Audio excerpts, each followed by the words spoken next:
This episode of the Grand Rising Show was brought to you by Autochthonous Assembly, where the real work gets done. Autochthonous Assembly is a gathering of the minds that do the work. Now, for many of our first-time subscribers and first-time visitors, you may be wondering who Autochthonous Assembly are. You can find this information about our mission statement and our core values on the website at autochthonousassembly.com/about. We are a nonprofit organization dedicated to raising up Indigenous American voices by using genealogy, also known as family history, or your family tree, which is the study of families and the tracing of their lineages and history. Genealogists use oral interviews, historical records, genetic analysis, and other records to obtain information about a family and to demonstrate kinship and pedigrees of its members. Our core values are the foundation of our company, which is essential to our success and serve as a lens through which we evaluate every business decision. Those core values are, but are not limited to, integrity, which is knowing and doing what is right; respect, which is treating others the way you want to be treated; responsibility, which is embracing opportunities to contribute; and servant leadership, which is serving the common good. Now, at Autochthonous Assembly, we have a couple of goals here. And our first goal and foremost of the reason why we do everything that we do is to ensure that we help you do your genealogy and connect back to your tribe and find out where you are from. Everything that we do from the standpoint of the Grand Rising Show and all the information that's posted on the website is dedicated to that one specific purpose: helping you find your genealogy, find your relatives, find your family so that you will know exactly who you are. And if you choose to, tie back into your tribe, whether that tribe is a Native American tribe, an American Indian tribe, whether it's allowing you to determine which house in Africa that you belong to, or what clan of Scandinavia or Europe or France that you belong to. Either way, our goal is to do just that: help you find out who you are so you know exactly where to start. We are not here to tell you who you are, and we're not here to tell you who you are not. We're just here to help you discover your beginnings. Another one of our missions is to help you become financially independent so that you can help your generations for the next 7 generations and be able to put a stable foundation for you and your relatives. And if you should choose to use this information that we provide free of charge to help not only yourself, but your community and your tribe, then we will do everything in our power to make sure that gets done as well. And remember, our goal here is to make sure that we help you get exposed to this information to put you in the best situation possible. So now what I'm going to do now is return it back over to the panel to see if there was anything I missed, and I will go ahead and get set up so we can get ready and get digging into this information. Panel, take it away. Warning, warning, warning. Hard hats, pickaxe, shovels, boots required.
Grand Rising. Hope everyone's doing well. You had to say it like that? Yes, You I had to make did. sure I Yes, I did. Yes, I did.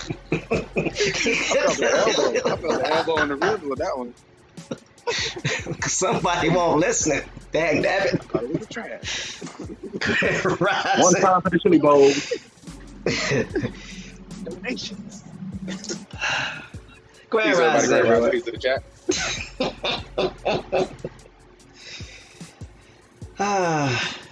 Denise says Wonder Powers activate. Too late. They help. That's all I had to say. Grand Rising to the chat. Hope everyone feeling well. I know freaking frack are. Y'all can fight over who freaking who frack. I said depends on what time it is. Okay, well, I'll say Grand Rising and peace to the new subscribers and talk to the Seminole silent majority, aka the A2 side match. What's up? Glad to hear from you as always. Just because we don't see it in chat don't mean we don't see you. So continue to post in the forum and continue to send us the emails that let us know what you're doing in the community. So everyone's doing well over there. What's up? Really? Hey, y'all know we can't get started yet. We got to give a special shout out to the one and only No Sellout on his born day. Congratulations, my brother. Mm-hmm. Yes, it is my birthday. Yes. I appreciate you. Wow. Yeah. Mm-hmm. Yes, it's. What happened? Where'd you go? Why you sound like you was like down the hallway somewhere? I know that means super cut up. The super duper. I usually don't work on my born day, but I'll make an exception. Oh, thanks. We appreciate it. Exceptional. You making an exceptional. I'm making an exception. Yeah. I'm making an exception. I can't even say it now. Oranges. Hold on. Why Antonio started up already? Man, I thought we was good after the show. You thought this show was from 9 to 11. This got into my tea and crepes. What's that, crepes? I'm like, what's a crepes? Crepies. I'm like, is that a tribe? Crepies. Yes, it's a French tribe. Like, that's a crepey tribe. Okay, the crepey got it. Feather Dragon says, salute to No Sellout on your burn day. Peace, everybody. I'm about to get in the chat in a minute. You want me to do the roll call? To the best chat ever on Earth? On Earth. Sir. Like, planet Earth. The whole Earth. The globe Earth. Nothing but the Earth. Don't be saying that. You see, now you're putting a shape to it. What's wrong with you? Can't be doing that. This is what we doing. It's in question, all right? It's in question.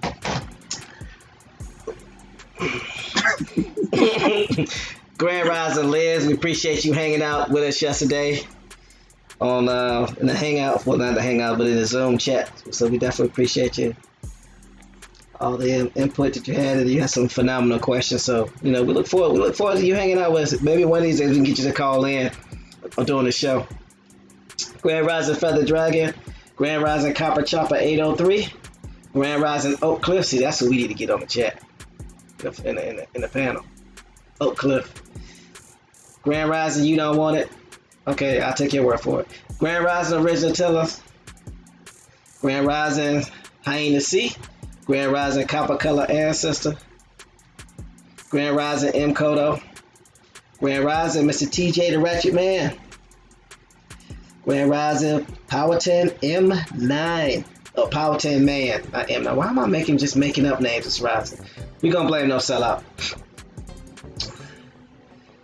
Grand Rising Enrique. Grand Rising Golden Moon, aka KD. Who else we got? Grand Rising KSR. Grand Rising Denise. Grand Rising Antonio. He was in the Zoom meeting with us yesterday, cutting up as always. So that's what we got. Grand Rising, Copper Tribe or no tribe. Grand Rising. Grand Rising, And everybody. if I've left your name out, please forgive me. We gonna blame the Born Day boy. We gonna blame no sellout. How you just? He didn't tell me to do it, but if I didn't do it, we gonna blame him. It's his fault. That's all I got. Antonio dumb. You telling me I'm gonna leave and come back from 9 to 11 when the show's supposed to start. It's not supposed to start at 9. It starts at 8. That's why you're here now. I'm gonna let y'all handle that. You started Right here. right here. 2 E's in the middle. 2 E's in the middle. Okay. So let's go ahead and hit this clock so we can get to work. And you spelled it and you capitalized it. Okay. Here. I'm at the clock. Not that here. Not that you It's here, supposed but to be you. over here. Yeah, over here. Everybody with a ratchet. Y'all know the drill. Y'all know the deal. Hand out them hard hats. Put people in position. Keep people out of the break room for at least the first 30 minutes.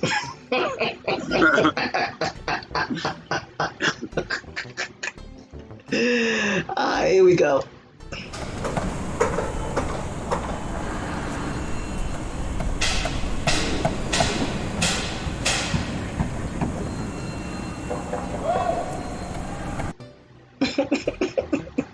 And tell yourself about some y'all setting up tables still. Ain't no table to set up, man. I'm like, what? We got tables and y'all didn't tell me? You know what? Look, we got a break room I ain't know nothing about. We got a break room in that I ain't know nothing about. So I mean, they doing some building over there. What can I say? Mm-hmm. You could do a whole bunch of stuff in what you call it, in virtual reality world, right? So it is what it is. So let's see what we doing. Alright. So other than the fact that Antonio and No Sellout got a crazy family member, what else did we learn yesterday? Yeah. Shout out to Gabriel.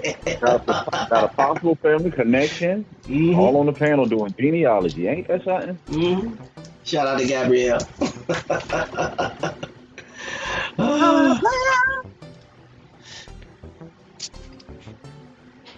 Alright. So, what did we learn yesterday?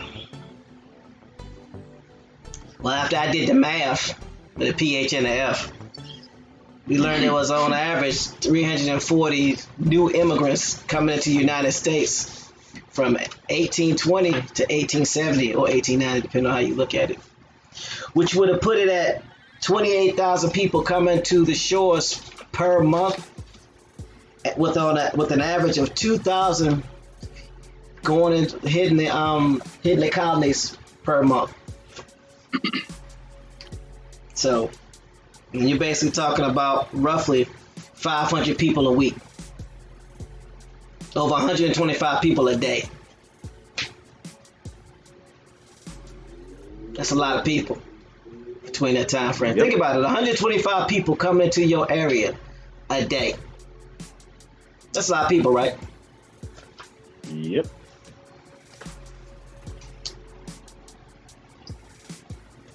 And we know they didn't know what materials needed to be used, so they had some of the Indians helping them build, and so those are some of the same Indians that was helping fight our ancestors that was from the Alabama. Some of them northern Indians. So I don't know how you feel about that, but it's real. People doing stuff because they felt they had to do it. Grand Rising, Nature's Void. What else did we learn yesterday? The immigrants who had just got here were confusing the Seminoles with the Creeks. We all look alike. They can't sell the Seminoles from the creeks. So everybody seems to go over there with the creeks.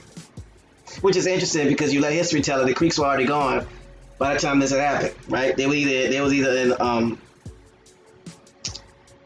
in Oklahoma, right?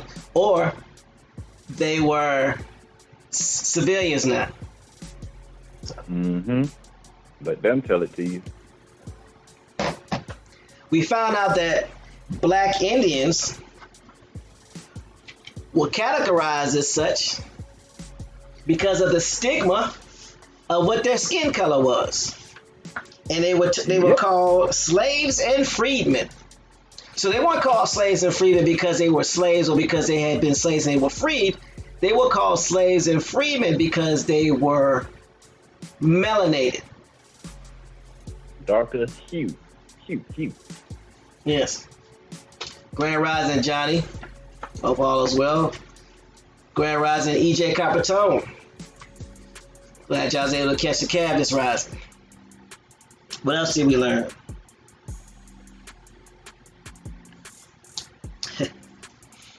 Oh yeah, my favorite part. Seminoles had slaves that had their own horses and their own guns.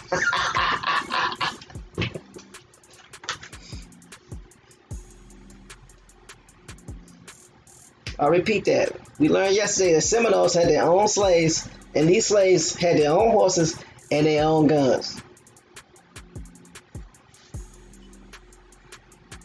Sounds interesting, right?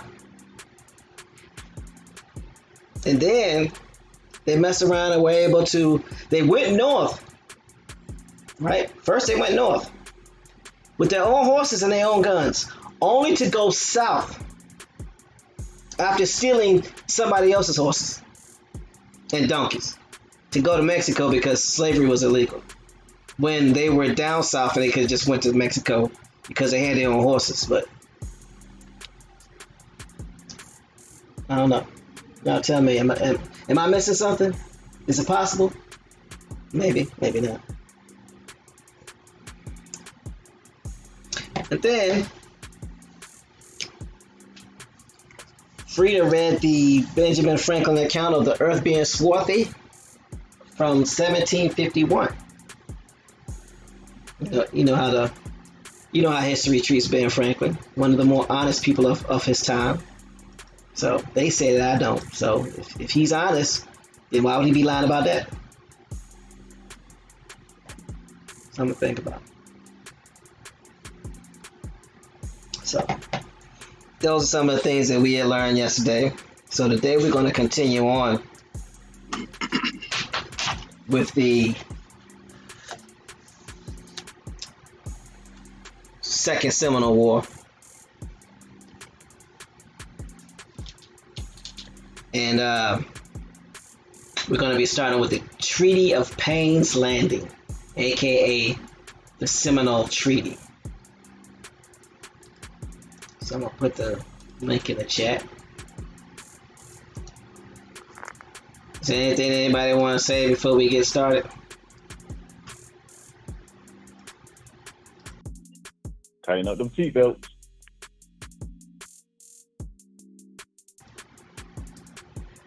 What about you, Born Day Boy? Nope. Ooh, sound like you swallowed a frog. Grand Rising, era whacking.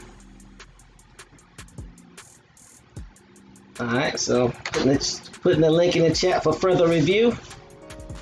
And let's go ahead and get to getting. Feather Dragon says, them was some rich slaves. I know, right? We'd all want to be slaves. We all got a horse and a gun, right? How you a slave if you got a gun?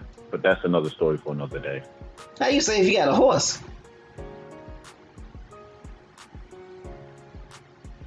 Listen, I was willing to overlook the horse, but the gun, yeah. How you gonna overlook a horse? Slaves don't ride horses. I was gonna give them the benefit of the doubt that maybe they snatched the horse on their way, but you a slave and you got a gun. You didn't take the gun. You left with your gun. Hold on, man. The horse was disguised as two people. You know how they have the horse costume? Where it's two people in a horse costume. That was just two people. They thought it was a horse costume.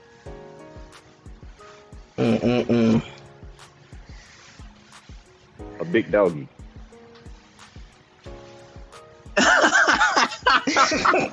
He's a big dog. No way. No way. That's your friend. That's your friend. I can't.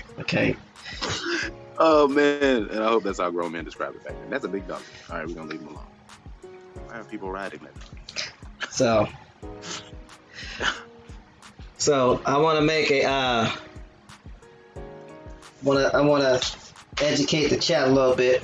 I think it's something that this needs to be said. I'm not familiar with how things go in other people's chats. I don't control what go on other people's chats.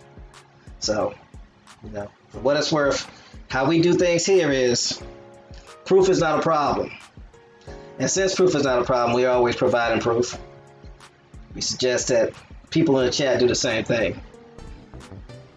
So if you're going to make statements based off of fact and based off of history, please provide the sources. If you're not going to provide the sources, then what's the point of dropping information if there's no source so we can check it out? So just want to let y'all know that. So sources, please. We do sources over here. Where you get the information from so we can always look it out and check it out. Because at the end of the day, we want to get it right. Excuse me. When we want to get it right, we're not trying to be right. If an individual has a problem with doing that, then again, no disrespect, but this is not the channel for you. So we're not trying to mislead anybody or upset anybody, but we have governance over here. We have the way that we do things. And I, for one, do not have a problem with blocking somebody or removing you if you don't want to adhere to the rules and the regulations of how we operate. So just want to put that out there so everybody with ratchets, y'all know what to do. And with that being said, let's go ahead and get to getting with the reading. So you ready to read, Born Day Boy?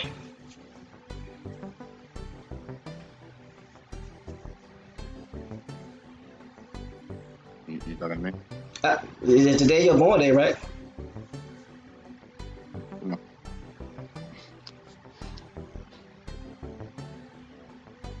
Is that a yes? Oh my! No, see what happened was both audios turned up, so I was hearing double, and I didn't know which one to listen to, so I actually didn't hear. But But hold on, did they sound the same? Was it the same voice? It was you twice. You should so you should listen to the first voice. Well, I was already thrown off. Then I'm trying to click this link. I keep clicking your channel. I don't want to follow too much again. No subscribing. Okay, where we at? With the Treaty of Payne's Landing, man. I'm about to share my screen so the chat can see it. It's goofy. Treaty of Payne's Landing. Oh, I got it. See, I'm right here.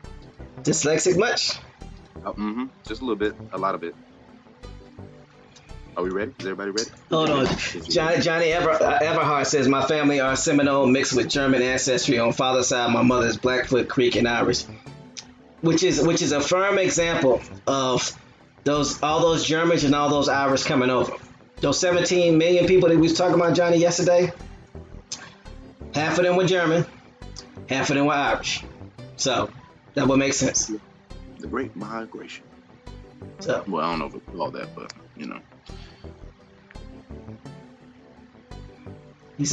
Johnny says, wonder how my family had a German last name, but doing my genealogy, we have found truth. Oh yeah, you're gonna find a whole bunch of truth.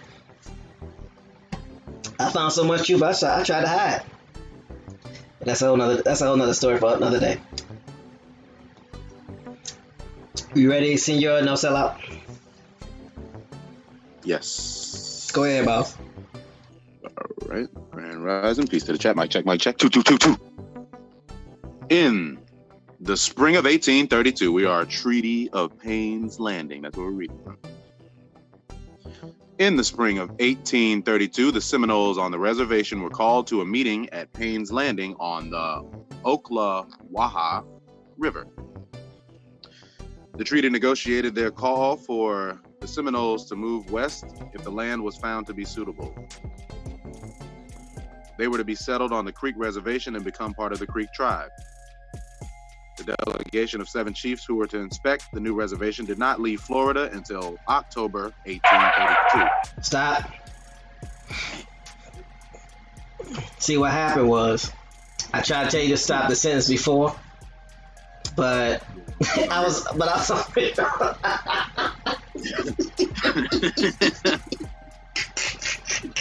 Man, sometimes we have to die for the people. Run out there and get it. But all right, I'll go back 2 sentences next time. So it talks about if the land was suitable. Yeah, if the land was suitable. What does that mean? Suitable for what? You gonna let them? You gonna let them plant? What you gonna let them? You send the land that's inferior anyway. And then, I mean, if it's not suitable, are they not supposed to still go? Right. You just had a backup plan? No, probably not. Exactly. Grand Rising Shemitic science. So, so they're gonna stick the Seminoles on the same reservation as the Creek. Don't y'all find that just a tad bit problematic? But add this to it as well. What about the hundreds of tribes that was there before the Creek started moving down? All these people got relabeled as Seminole or Cimarrones. The Miami, the Lokahatchee, Okeechobee. All these tribes get renamed as Seminole. If you was to study Florida history to this day, these tribes will tell you that they're different tribes, that they're not Seminole. But the U.S. government lumped them all in as one. Giving them a pet name again, right? Yep. Mm.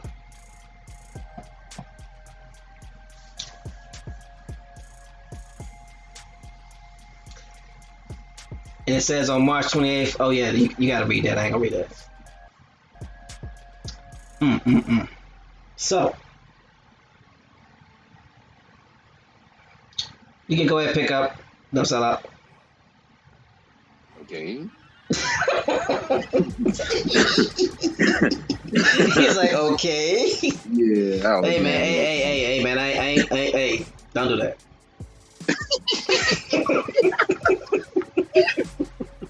I wasn't ready. That's all. I'm ready now, but that was funny. I was super on guard. Oh, I'm ready. Yes. Should I go back to they were to be settled? I mean, not me there. You can. That's fine. All right. They were to be settled on the Creek Reservation and become part of the Creek tribe. The delegation of 7 chiefs who were to inspect the new reservation did not leave Florida until October 1832. After touring the area for several months and conferring with the Creeks who had already been settled there, on March 28, 1833, the 7 chiefs signed a statement that the new land was acceptable. Stop. Here's a question. Hopefully they're going to tell us who those 7 chiefs are, right? You think they're going to tell us who those 7 chiefs are? I wonder. No, they're not going to have to. Huh? What you say, Bones? They're not going to have to? They're not going to have to. Figure it out. Why not? Oh, don't worry. Okay. It'll be resolved real soon. Okay. See, Bones be reading like, yeah, Bones be doing a lot of bit of reading. He be reading in his sleep, I'm convinced. All right, go ahead, no sell out. Go ahead, no sell out. With a fleet mask and some headphones. All right, what was that? Second paragraph. You sure? Yeah. Okay, yeah. Yeah, upon their return to Florida.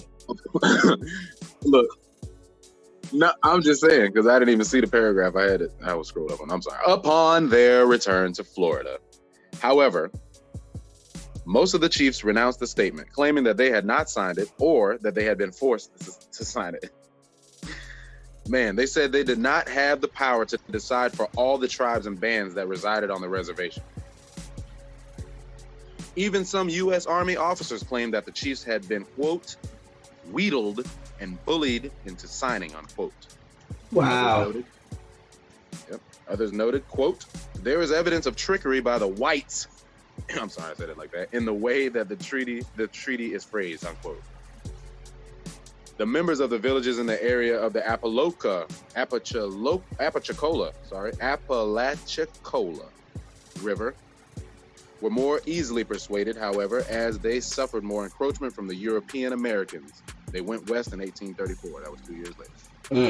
Now you see what the problem is that came back up? The chiefs that made the deal, they couldn't speak for the other tribes. They could only speak for the Creek. They couldn't speak for the other tribes that was already there. The Apalachicola, the Lochahatchee, the Okeechobee, they couldn't speak for none of them. Yeah. Like James said, this is the formula of that last stand. Treat Seminole as a name of all the Indians that came down to Florida to fight. They just called them all Seminole. You read that the other day, didn't? Weren't they getting plugged into the category of Seminole as soon as they got synced? Yep.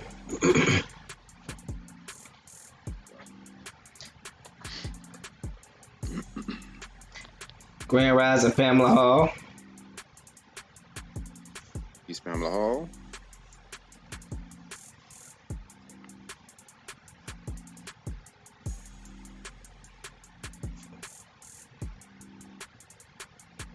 So how about we do this? Instead of you reading that paragraph, I'm going to pull up the Treaty of Payne's Landing, and I'm going to read it, and then you can read the third paragraph. Fair enough? Gotcha. All right. I already clicked the link, my bad. Of course, that's what you do. Use a habitual link clicking, line stepping. Hold up now, you can take this switch off. I said you a habitual link clicking, line stepping. You keep going, you might slip up. This is the Grand Rising show.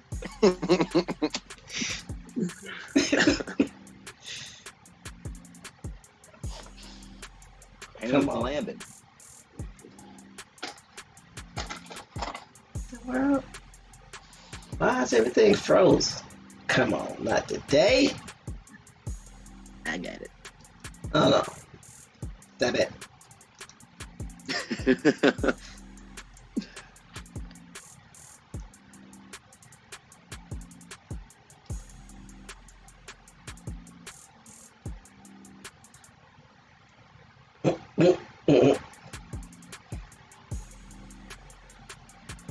There we go. It's moving. Gotta get warmed up. Don't forget to stretch. I'll stretch it over here.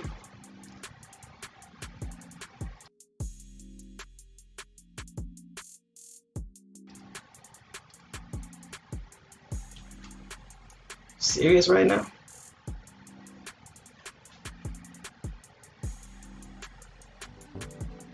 Today, people, today. Gosh, it's horrible. Y'all see what Pamela Hall said? That's what's up. What Pamela Hall say? She has to give a shout out to David Corey. He helped her find her grandfather's mother. That's what's up. See, that's genealogy. I'm gonna let that slide. Because it's your born day today. Don't do that. Unity with genealogy. Don't do that again. I'm going on fake mute. Fake mute. We try this Be again. quiet. It's on the screen. What you doing? It's not on the screen. That's the second Seminole War. I'm trying to pull up the Treaty of Payne's Landing. For whatever reason, it doesn't want to come up. What was I just looking at then? Oh, I was behind.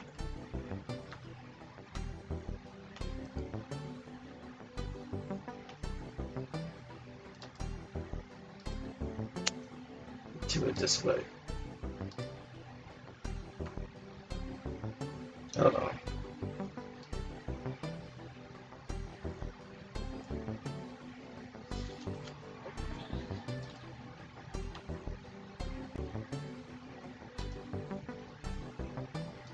Alright. See if I can pull it up this way.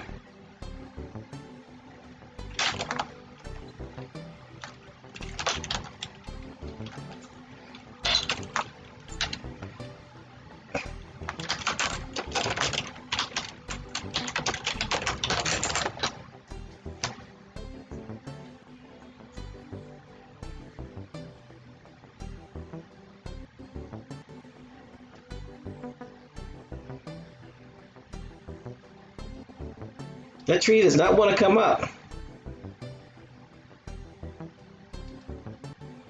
Can you pull it up on your computer, on your phone? Yeah, I got it. All right, well, go ahead and read it, and I'll catch I'm gonna up. post it. Hmm? I'm gonna post it real quick too. Yeah, go ahead and post it. It will not come up.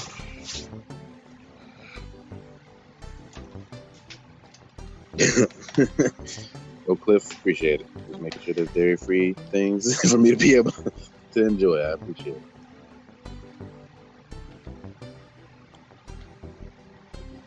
All right, so the Treaty of Payne's Landing.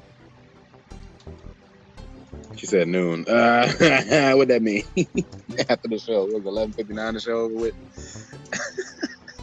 They lobbying already for that. Setting you up. She's setting you up.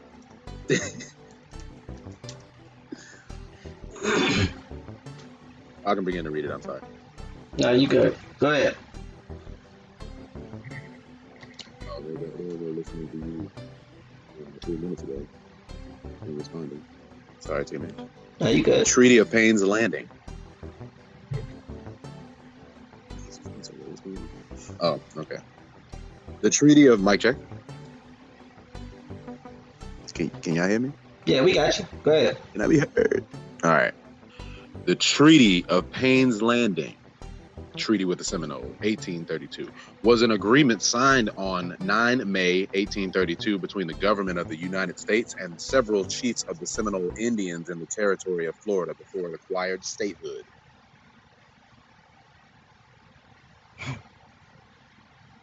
Background.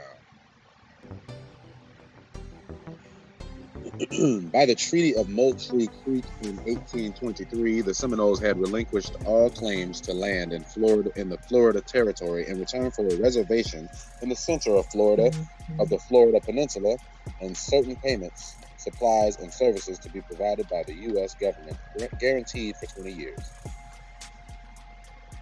After the election of Andrew Jackson as President of the United States in 1828, the movement to transfer all coming in kind of low. the United States. Huh? You heard me? No, sell out. You're coming in kind of low. It's kind of shaky. Okay, hold on. I had a phone call, so I had to go out and come back in. I think I messed my mic up. Saloon.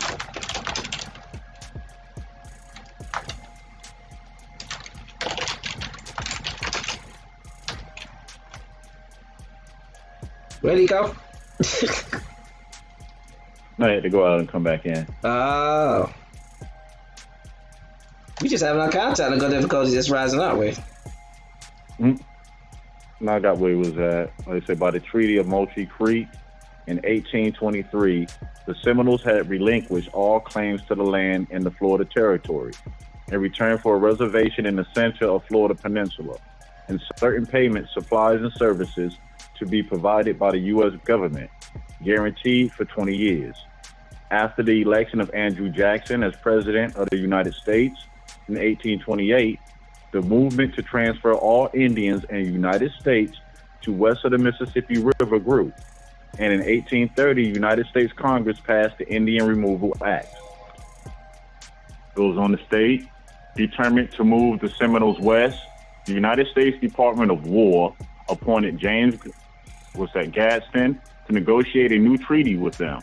In the spring of 1832, the Seminoles on the reservation were called to a meeting at Payne's Landing on the Oklawaha River. The negotiations were conducted in obscurity, if not secretly, was secured. No minutes were taken, nor were any detailed accounts of the negotiations ever published. This was to lead to trouble later. I bet it did. It goes on to state, the U.S. government wanted the Seminoles to move to the Creek Reservation and what was then part of the Arkansas Territory, which later became part of Indian Territory, to become part of the Creek Nation, and to return all runaway slaves to their lawful owners.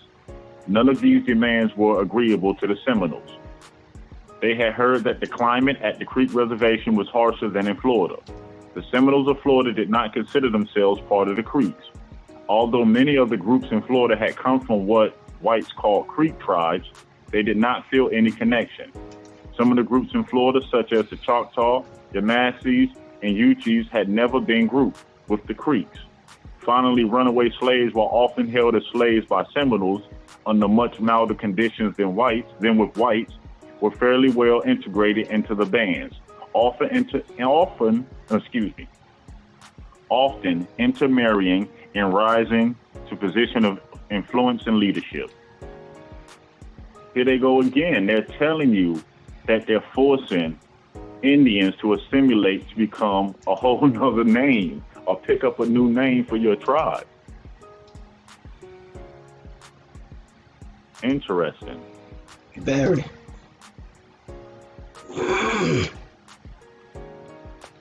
It goes on to state to treaty contents.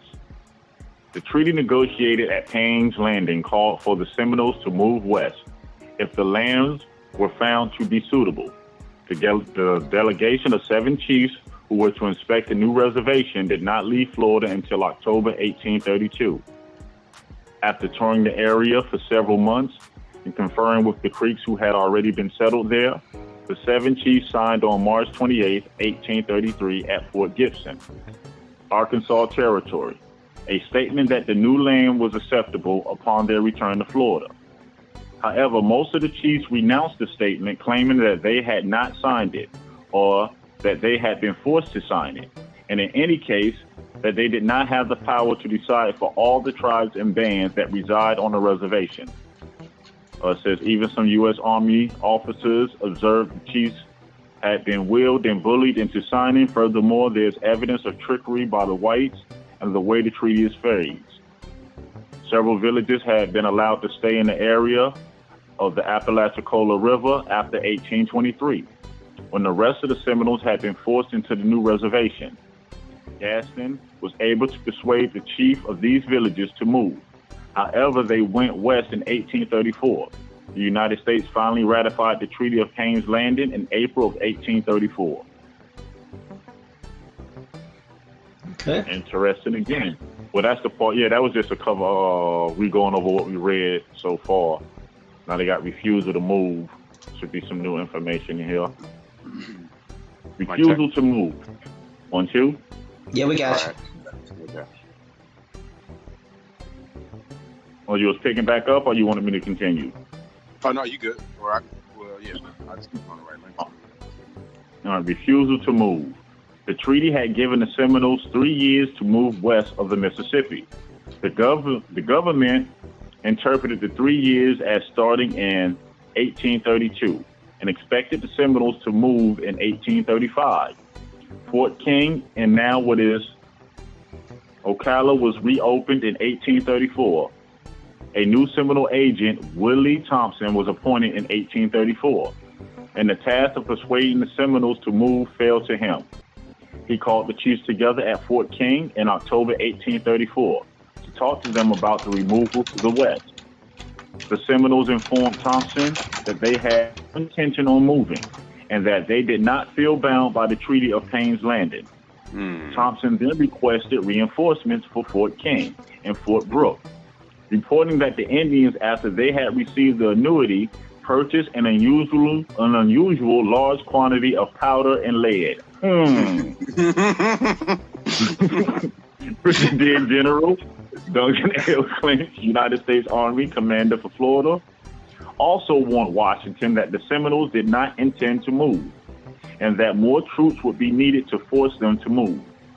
In March 1835, Thompson called the chiefs together to read a letter from Andrew Jackson to them. In his letter, Jackson said, "Should you refuse to move, I have then directed the commanding officer to remove you by force." The chiefs asked for 30 days to respond. A month later, the Seminole chiefs told Thompson that they would not move west. Yeah, I ain't need a month for that. Thompson and the chiefs began arguing, and General Clinch had to intervene to prevent bloodshed. Eventually, 8 of the chiefs agreed to move west, but asked to delay the move until the end of the year, and Thompson and Clinch agreed. Five of the most important of the Seminole chiefs, including McCanopy of the Apalachicola Seminoles, had not agreed to move. In retaliation, Thompson declared that those chiefs were removed from their position.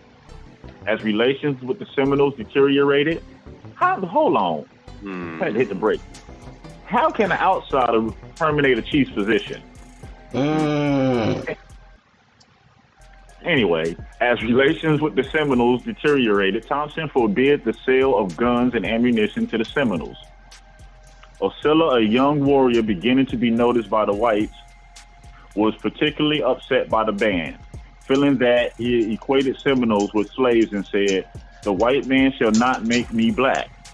I will make the white man red with blood, and then blacken him in the sun and rain, and the buzzards live upon his flesh." Quote, in spite of this, Thompson considered Osceola to be a friend and gave him a rifle. What? Later through, when Osceola was causing trouble, Thompson had him locked up at Fort King for a night. The next day, in order to secure his release, Osceola agreed to abide by the Treaty of Payne's Landing and to bring his followers in. The situation grew worse. In August of 1835, Private Kingsley Dalton, for whom Dalton, Georgia is named, was killed by Seminoles as he was carrying the mail from Fort Brooke to Fort King. In November, Chief Charlie Imatella, wanting no part of the war, led his people towards Fort Brooke, where they were to board ships to go west. I thought they walked, though. Another story. This was considered a betrayal by the Seminoles. Osceola met Imatella on the trail and killed him. Dang, the Second Seminole War was beginning.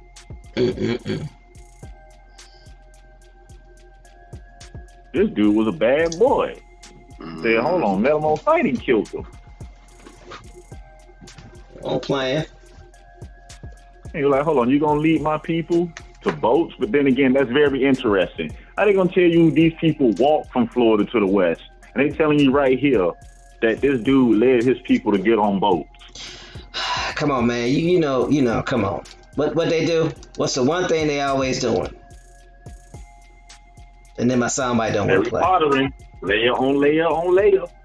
That Harry Potter. My soundbite don't want to play. Come on, play. Nothing happening. Here it come. Here it come. Give me a sec. Come on. Come on. Yeah, I go. Why you always lying? It came out right after you said that it came on.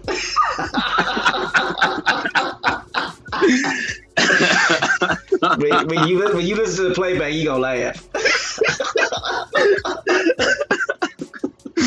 My next question is, why are they so up and raw and hurt when one of their generals or lieutenants get killed, but when they run around here killing Indians, they don't care? Man, they don't sit down someplace. One of them get killed, you name a city after them. Really? You know how it is. They don't care nothing about us over here. So. Over here. Not over there. So. I need somebody to read the signatories real quick. Gotta answer this call. To do what? What did he say? No, the next part where it got the Yeah, we got you. Go ahead and do what you do. Oh no, sell out. It's your turn to weed. Oh, it is. The United States finally ratified the treaties of Payne's Landing in April 19. You want me to read it? I was still on Treaty of Payne's Landing. My bad.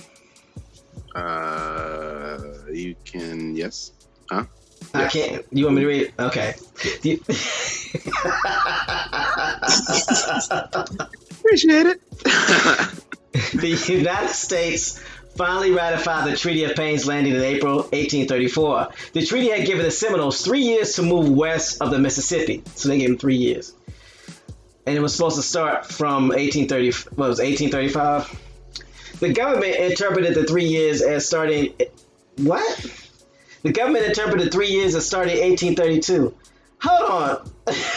What kind of math they using? You don't ratify that treaty until 1834, but you're gonna put them 1 year in the hole already, and expected the Seminoles to move in 1835. Fort King was reopened in 1834.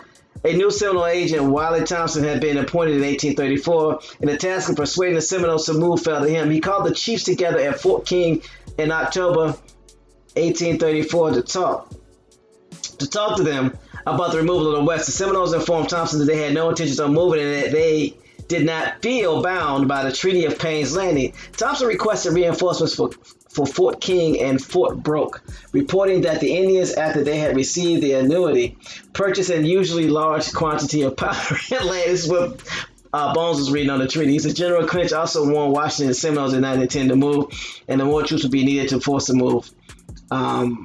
So that was already read. So Thompson and Chiefs began arguing. Yeah, so the paragraph what you had already read, they were just reciting this paragraph, so we didn't really need to click on that. What you call it? Oh yeah. So I'm gonna move to the next paragraph because this is a part. This is a reread. Nope, we already read this too. It's the 5 most important Seminole chiefs. Yeah, I left off the signatories is where I left off at. Signatories and witnesses. The next section. But we're on the actual the Second Seminole War, not the treaty. Oh, we back to the OG link. You had 5 of the most Seminole chiefs, most important. Yeah, but that was in the What they did was they just took they took that from the treaty and just posted it here, because normally we'll read the link and then link will say something different and they'll just either paraphrase, but they took it straight from the link. Because see, everything that Bones had talked about talks about here. It says he led his fort, where the fort broke and he boarded the ships to get west. This was considered a betrayal by other Seminoles. Osceola met Charles Imathala on the trail and killed him. So he already talked about that. So now we just need to talk about the Dade Massacre, which is the next one. You read this? The white man should not make me black. I will make the white man red with blood. Mm-hmm. And then black him in the sun. Right? Yeah, Bones just read that. What's up, pimp? It's a threat. Yep. It's a threat. That dude. That ain't a threat. That was a promise. Everybody live. That wasn't a threat. That was a promise. Everybody live. Everybody live. Look, you know the difference between a threat and a promise, right? Somebody threaten you be like, yeah, right. Somebody make a promise, you believe it. Yep. you on the court, and there's always that one thug. Like, he lose the game, he get mad. Like, all right, I'll be back, and everybody leave the court. And you wonder why? He made a promise. He promised he coming back. That wasn't a threat. Just so you. Man is about to waste gas to get back here. You better leave. And that trunk ain't just his basketball and his tennis shoes. It'll make you jump. He got a peacemaker. He could be spitting hot rocks. I'm just saying. That's all I'm saying. All right. So you want to read? Say peace. Blue and black. It is. Mm-hmm. So you want to go ahead and read the Dade Massacre? That's all. Dade Massacre. Yes. Shout out to Dade County. Peace. 305. What it do? Miami. Oh, sorry. As the realization that the Seminoles would resist relocation sank in, Florida began preparing for war. The St. Augustine militia asked the War Department for the loan of 500 muskets. 500 volunteers were mobilized under Brigadier General Richard K. Call. Indian war parties raided farms and settlements, and families fled to forts, large towns, or out of the territory altogether. Stop. Yep.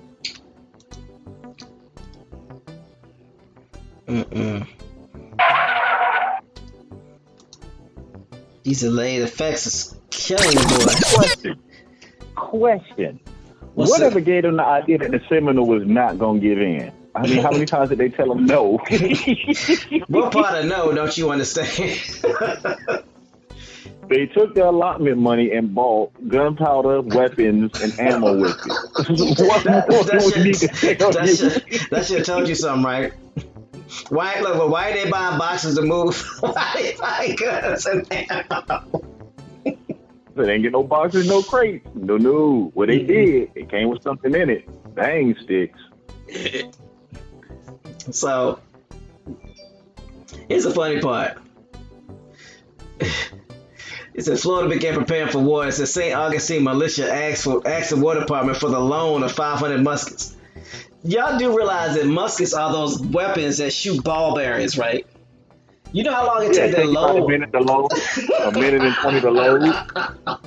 I mean, you can be hit with like 5 arrows by the time you load one of the things.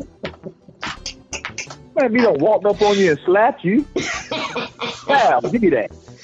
But like, hold on now, don't come no closer. I'ma shoot. Wait, stop. Hold on, you gotta wait for me to load it.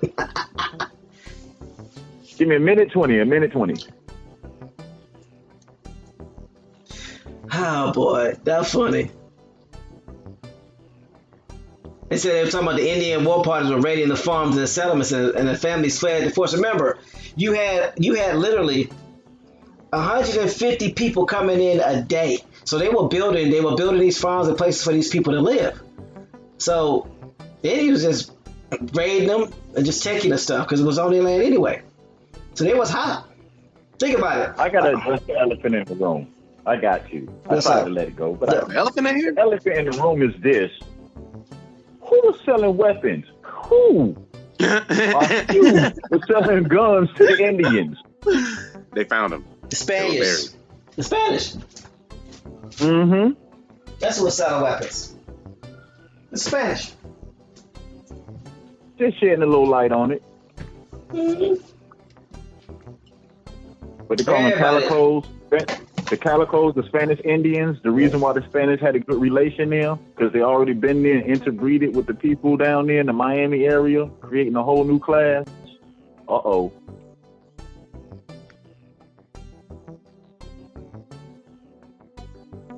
All the ancestors that's coming over from Cuba to help in the war as well. Uh-oh. They buying guns, y'all.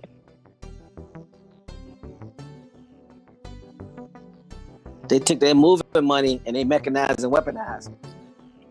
If they buying all these guns, what that means? They got a whole lot of Indians to arm with them. Say it again. I don't think they heard you. If they buying all these arms, you got a whole lot of Indians to arm with it. Think about it, you ain't buying thousands and thousands of rifles and you only got 100 soldiers.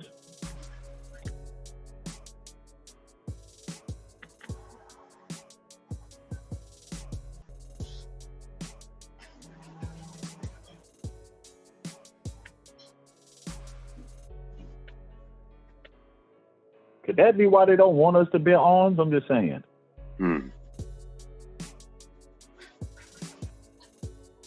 That's possible.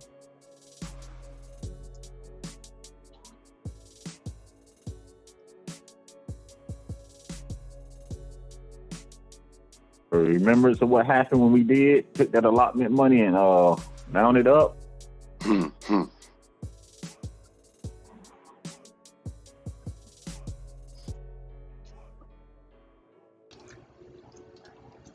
Like, what you doing with your allotment? Buying a lot of weapons? What clack?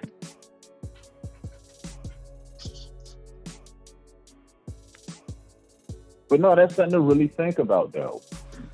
That these Indians, that they just try to make it seem like a wild band of savages running around in the Florida swamps, had to have organization, had to have some type of commerce and trade system. How else are they generating currency to buy weapons, gunpowder, ammunition? Not only to buy it, to stockpile it for a war. When they say you got to get your money right before you go to war, You mean at Fort Lauderdale? right. Mm-hmm.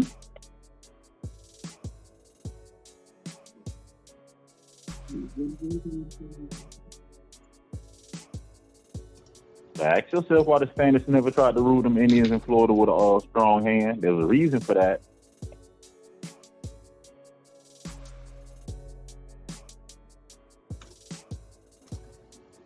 Then the question is, how many A-dubs can you take? I'm just saying.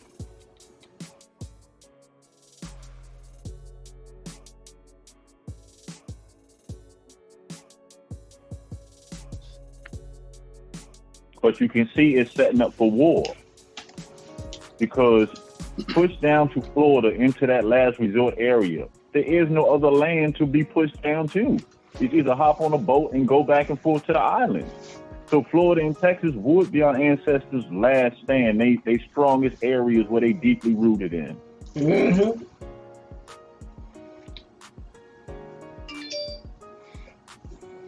And not to mention, we was able to go to Mexico. We had good standing with Mexico. So it lets you know the two places we were going. Mm-hmm. So here's so what we at? We As a realization. It says a war party led by Osceola captured a Florida militia supply train. Oh, how you capture a train? Oh, sorry. wait. It says a war party led by Osceola captured a Florida militia supply train, killing 8 of his guards and wounding 6 others. Most of the goods taken were recovered by the militia in another fight a few days later. I doubt it. Sugar plantations along the Atlantic coast. So when you watch these movies about these trains, so-called train robbers, who was hijacking the trains again? The Indians. They try to make it seem like cowboys. Well, then, cowboys and Indians are the same people. Yep. Hold it now. And then it goes on to read that sugar plantations along the Atlantic coast south of the St. Augustine were destroyed, and many of the slaves on the plantations joined the Seminoles. Here we go with them slaves again. But at least they didn't say African slaves, so.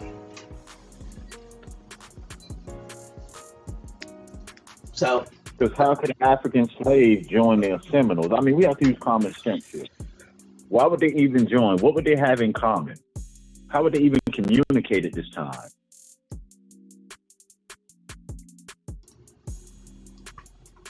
And if I'm a slave, why would I join you if you were going to make me a slave? Remember what they try to tell you, the Seminoles had slaves. Mm-hmm. Why wouldn't the slaves, they keep going about their own business? These two sides fight. I'm going to sneak out the back door. So, well, you know, if you got that new contract where you go to the other slave master, he got horses and rifles. You're more likely to go with them than anybody else because you get horses and rifles. I'm just saying. I mean, if you gonna cut a deal as a slave, right? No, okay. It said the U.S. Army had 11 companies, about 500 soldiers stationed in Florida. Fort King had only 1 company of soldiers, and it was feared that they might be overrun by the Seminoles. You think? There were 3 companies at Fort Brooke, with another 2 expected momentarily. So it was decided to send 2 companies to Fort King on December 23rd, 1835. The 2 companies, totaling 110 men, left Fort Brooke under the command of Major Francis L. Dade. Seminoles shadowed the marching soldiers for 5 days. On December 28th, the Seminoles ambushed the soldiers and killed all but 3 of the command, which became known as Dade County. Wait a minute. They shadowed them for 5 days, man. 5 days. Listen, our ancestors were patient. Like, no, let them get down. Once they get down here by the end on that 5th day, rock them. Darn. Only 3 white men survived the battle. Edwin D. Coursey was hunted down and killed by a Seminole the next day. Well, he didn't survive. Hold up. There's something very interesting that they put there, and it's there for a reason. Mm-hmm. Only 3 white men? Why would they say white men? What is that telling you? Their army consists of more than just white men. Right. There were Indians there too. Mm-hmm. Yep. And then he didn't even survive. He was killed the next day. The other 2 survivors, Ransom Clark and Joseph Sprague, returned to Fort Brooke. Only Clark, who had died of his wounds a few years later, left any account of the battle from the Army's perspective. Excuse me. Joseph Sprague was unharmed and lived quite a while longer, but was not able to give an account of the battle as he had sought immediate refuge in a nearby pond. The Seminoles got go. Yeah. Mm-hmm. He hopped the river on him, breathing through his straw. The Seminoles lost just 3 men with 5 wounded on the same day as the Dade Massacre. Osceola and his followers shot and killed Wiley Thompson and 6 others outside the Fort King. You remember Wiley Thompson was the newly hired agent. Not no more. Bang. In February, Major Ethan Allen Hitchcock, that's an interesting name, was among those who found the remains of the Dade Party. In his journal, he wrote about the discovery and vented his bitter discontent with the conflict. Hold on. Says the government is in the wrong, and this is the chief cause of preserving opposition of the Indians, who have nobly defended their country against our attempt to enforce a fraudulent treaty. The narratives use every means to avoid a war. The natives use every means to avoid a war, but were forced into it by the tyranny of our government. And it's funny because he's stating that they were trying to enforce a fraudulent treaty. Yeah, the treaty is fraudulent because they're trying to make everybody a Seminole or make everybody a Creek when there's hundreds of individual tribes in Florida. Everybody in Florida is not a Seminole or a Creek. Remember, Seminole is what they created to lump everybody under. Right. They wasn't going for the pet names. These ancestors said, no, we know who we are. We don't care what you say my name is. This is my name.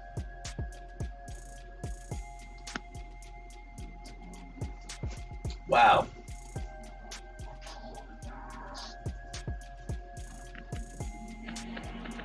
That's real talk. Think about it. They fought these set of ancestors all the way up from what, to the top of the 1900s. They were fighting with them. Mm-hmm. Still to this day, the remnants they still fight.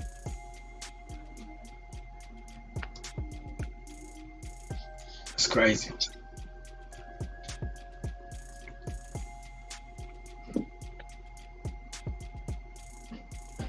To teach you a little bit more why Florida and Texas shadow each other in policies, and why, when it comes to laws dealing with our people, they like the worst 2 states. This history will explain a little bit of it, let you know why it's set that way. Right. They haven't forgot. They know what happened. They're trying to make sure that never happened in them areas again.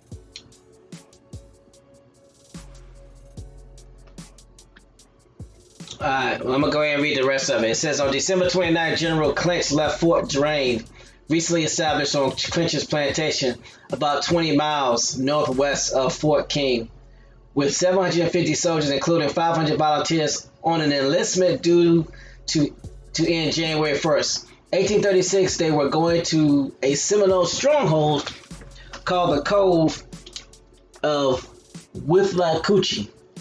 That's a 2-day enlistment for 500 folks. Huh?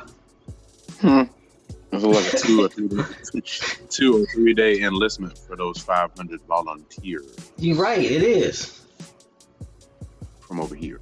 They were going to a Seminole stronghold called Cove of Withlacoochee, an area of many lakes on the southwest side of Withlacoochee River. When they reached the river, they could not find the ford. The ford or the fort? And Clinch had his regular troops ferried across the river in a single canoe they had found. Once they were across and had relaxed, the Seminoles attacked. Where do you think they got the canoe from? We just gonna leave this right here. Oh, look at this random canoe. You can get across. Oh man, that's terrible. Like, wait to the last one. Let him breathe that. Get him. Mama, I made it. Hey, let's use this canoe I found. You know how it is how you sit down and you take that canoe for miles, but this one right here, all right, no hole in it. You know how it is once you sit down and you exhale that deep exhale after doing some work that big. Time they heard that high, get him. Yeah. Took your shoes off. Took your shoes off and got comfortable. By the fire and all. Get him. Oh no. Oh man. It says on January 6, 1836, a band of Seminoles attacked the County plantation of William Cooley on the New River. It presented in present-day Fort Lauderdale, Florida, killing his wife and children and the children's tutor. The other residents of the New River area in Biscayne Bay country to the south fled to Key West. On January 17, volunteers and Seminoles met south of St. Augustine at the Battle of Dunlawton. The volunteers lost 4 men with 13 wounded. On January 19, 1836, the Navy sloop of war Vandalia was dispatched to Tampa Bay from Pensacola on the same day as U.S. Marines were dispatched from Key West to help man Fort Brooke.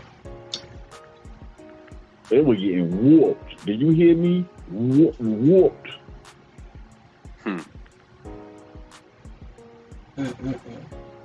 You gotta remember, at this time, Florida, nothing but mangroves. So they jumping out on them all up out the trees like some ninjas. Take this with you. Wow. That's crazy, right? Mm-hmm. Take these 2 butt weapons and call me in the morning. But it's kind of funny that you can start seeing that a lot of Florida counties and cities got named after a lot of these generals that got mollywopped down there.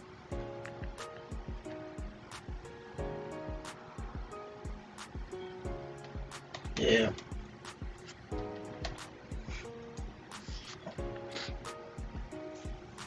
All right.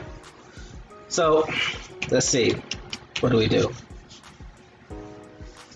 I guess we're reading General Gaines' expedition. That where we at? That's what we're doing. Yep. Since it's gonna be where Gainesville come from, Gainesville, Florida. I know, right? All these slain wheat-tailed soldiers getting places named after them. The regular American army was very small at the time, with less than 7,500 men manning a total of 53 posts. Good grief! It was spread thin with Hold up. What year is this again? It had to be around 1830. So it had to be around after 1836. So the total U.S. Army is only 7,500 soldiers. Mm-hmm. Man, in 53 posts. How they get so big for the Civil War?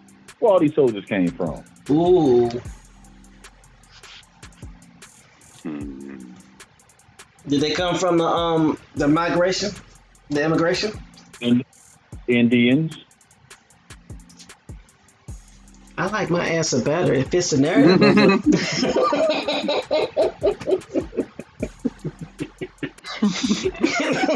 You gonna mess up my answer. Mess my answer up. I ain't reading no more. You don't play fair. Anyway, what was that? It says within the Canada-U.S. border to guard coastal fortifications to man, and especially Indians to move west and then watch and keep separate from white settlers. So here's my question. So, but it says it was spread thin with the Canada-U.S. border to guard. So, I mean, this is all the soldiers they had, period.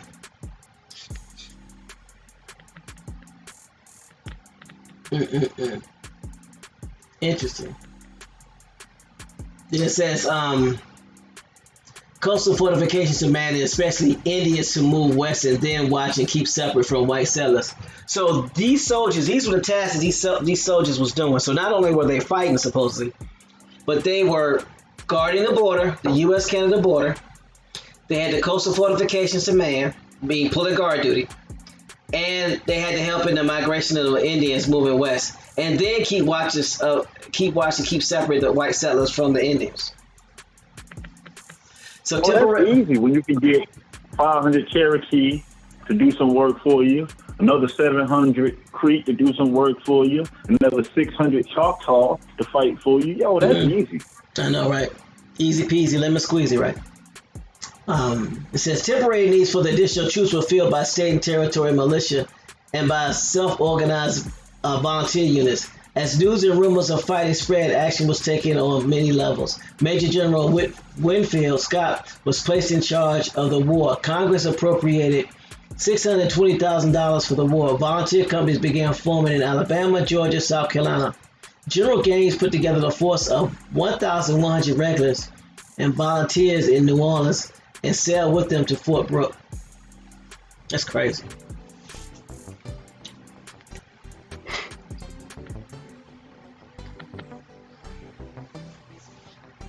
It says when Gaines reached Fort Brooke, he found it low on supplies. To Fort King, Gaines led his men on to Fort King. Along the road, they found the site of the Dade Massacre and buried the bodies in 3 mass graves. The force reached Fort King after 9 days, only to find that it was very short on supplies. After receiving 7 days' worth of rations from General Clinch at Fort Drane, Gaines headed back to Fort Brooke. Hoping to accomplish something for his efforts, Gaines took his men on a different route back to Fort Brooke, intending to engage the Seminoles in their stronghold in the cove of the Wheedled River. Due to a lack of knowledge of the country, the Gaines party reached the same point in Wheedled where Clinch had met the Seminoles 1.5 months earlier, and it took another day to find the fort while the two sides exchanged gunfire across the river.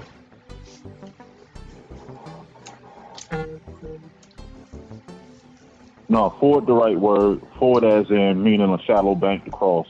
Okay, because I'm thinking, why would they say ford? So, okay. When a crossing was attempted at the ford of Wheedled, Lieutenant James Izard was wounded and later died. General Gaines was struck. He could not cross the river, and if he returned to Fort King, his men would be out of rations. Gaines had his men construct a fortification called Camp Izard and sent word to General Clinch. Gaines hoped that the Seminoles would concentrate around Camp Izard and that Clinch's forces would then hit the Seminoles in their flank, crushing them between the two forces. General Scott, however, who was in charge of the war, ordered Clinch to stay at Fort Drane. Gaines' men were soon reduced to eating their horses and mules and the occasional dog while the battle went on for 8 days. Still at Fort Drane, Clinch requested that General Scott change his orders and allow him to go to Drane's aid. Clinch finally decided to disobey Scott and left to join Gaines just 1 day before Scott's permission to do so arrived. At Fort Drane, Clinch and his men reached Camp Izard on March 6, chasing away the Seminoles. Getting whooped again, forced to eat your dogs, horses. Now who the savage? I'm just saying though. Okay. General Scott had begun assembling men and supplies. Hold on. Give me 1 second.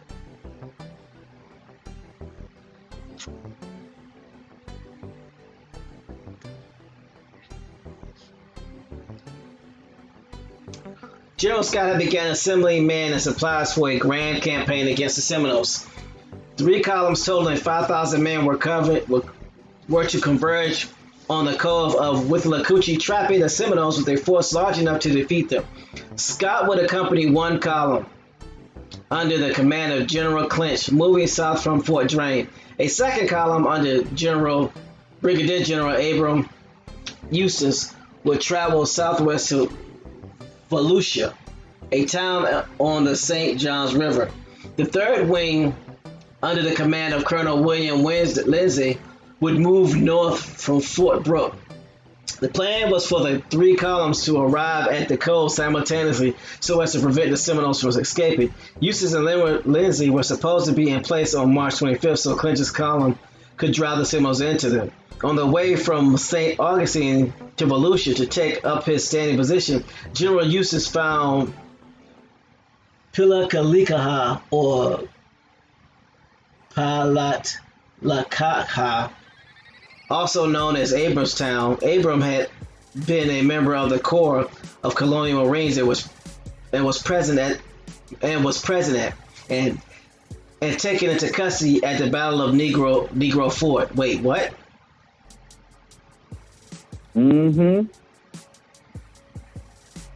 Interesting. I think we need to click that. Negro Fort? Black Seminoles? Here we go with that again. Come on. This thing been acting up all day.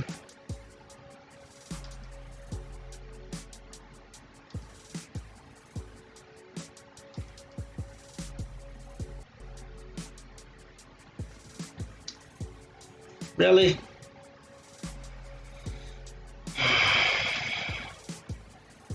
Let's do this.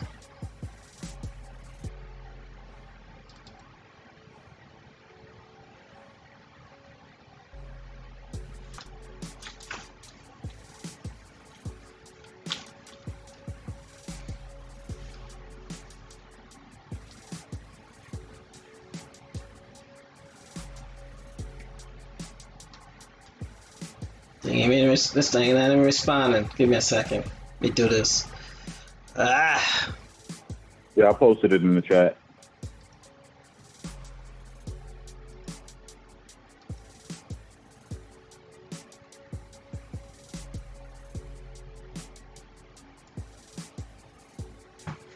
Give me a second. I'm trying to get it. I can't get anything that we're right now. Alright, do this.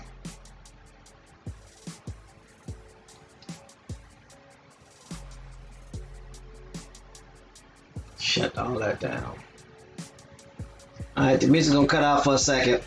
Can somebody else read it? Because I gotta get this screen right and stuff. Yeah, I got it. Alright. No problem, I got it. Negro Fort. It says Prospect Bluff was a settlement that included a trading post that Andrew Jackson and other Americans labeled Negro Fort, built by the British in 1814 during the War of 1812 on the Apalachicola River in a remote part of Spanish Florida. It is part of the Prospect Bluff Historical Sites in Apalachicola National Forest, Franklin County, Florida. It goes on, the fort was called Negro Fort only after the British left in 1815. Its later residents were primarily blacks, free Negroes, or fugitive slaves, together with some Choctaws. But it's Fort Negro. There were a significant number of Maroons already in the area before the fort was built, and beginning in 1804. There was for several years a store, trading post. The blacks, having worked on plantations, knew how to plant and care for crops, and also to care for domesticated animals, mostly cattle. Hold up, wait a minute, time out. So you're trying to tell me these supposed to be runaway slaves who set up a whole city, farming? They're slaves, but they got a trading post. They got a store. Who are these slaves selling to? You think too much. Stop it. It goes on to state, when withdrawing in 1815, the local British commander, Edward Nichols, deliberately left the fully armed fort in the hands of blacks and paid off the colonial Marines and their Creek allies. Hold on. When withdrawing in 1815, the local British commander, Edward Nichols, deliberately left the fully armed fort in the hands of the blacks and paid off the colonial Marines and their Creek allies, most of whom resided there and took part in the defense of the fort. As Nichols hoped, the fort became a center of resistance near the southern border of the United States. The site was militarily significant, although without artillery training, the blacks, tribal warriors, and ex-Marines were ultimately unable to defend themselves. It is the largest and most famous instance before the American Civil War, in which armed former or fugitive slaves fought whites who sought to return them to slavery. A much smaller predecessor was Fort Moses near St. Augustine. The fort was destroyed in 1816 at the command of General Andrew Jackson. The attackers used heated shot against the powdered magazine and ignited it, blowing up the fort and killing over 270 people immediately. However, the area continued to attract escaped slaves until the construction of Fort Gaston in 1818.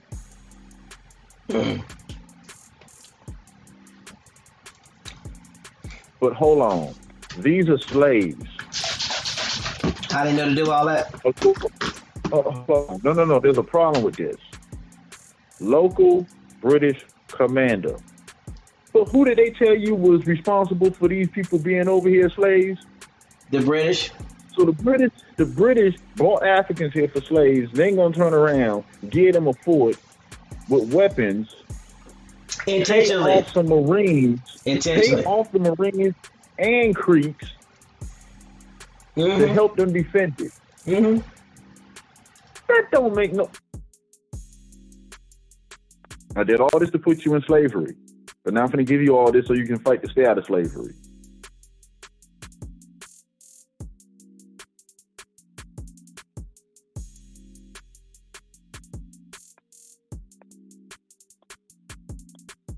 You asking too many questions. You thinking too much. Yeah, my head was like, hold on, this don't make no sense whatsoever.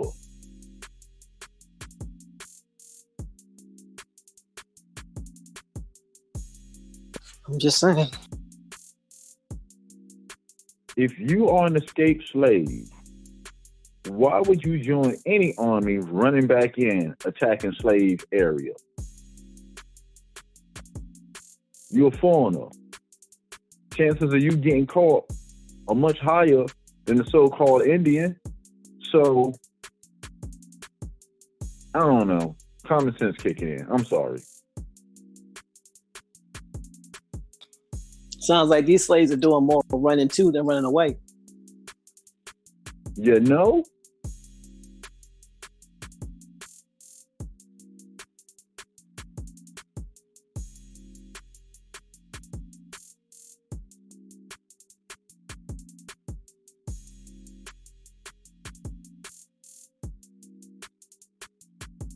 Going back to where he was, give me 1 second. Just quick history on Fort Negro.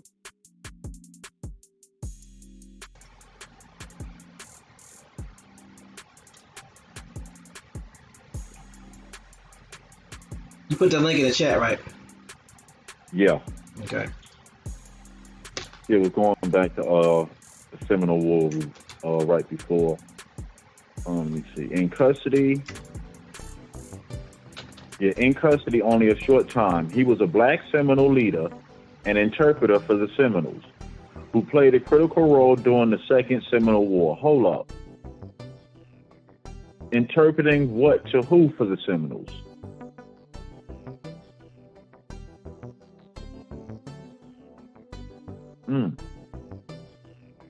What's that? Eustis burnt the town down before moving on to Volusia. All 3 columns were delayed. Eustis was 2 days later departing Volusia because of an attack by the Seminoles. Clinch's and Lindsay columns only reached their position on March 28th. Because of problems crossing through uncharted territory, Eustis' column did not arrive until March 30th. Clinch crossed the Withlacoochee on March 29th to attack the Seminoles in the cold, but found the villages deserted.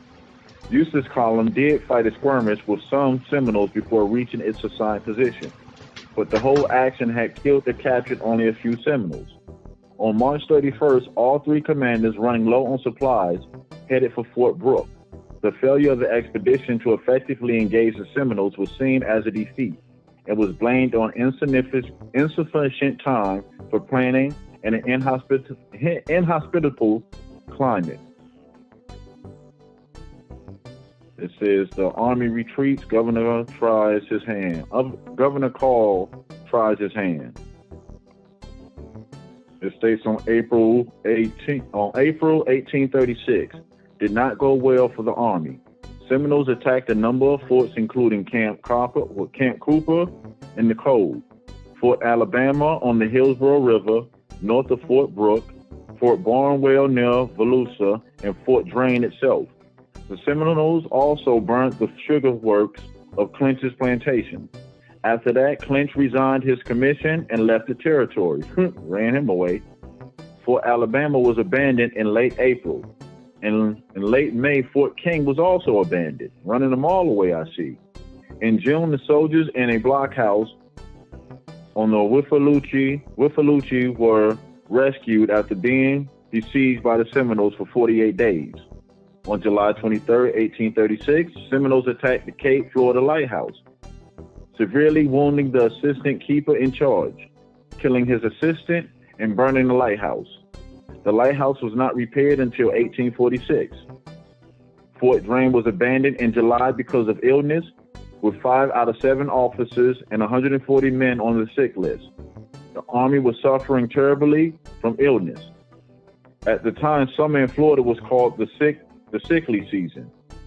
By the end of August, Fort Defiance on the edge of Alachua Perry was also abandoned.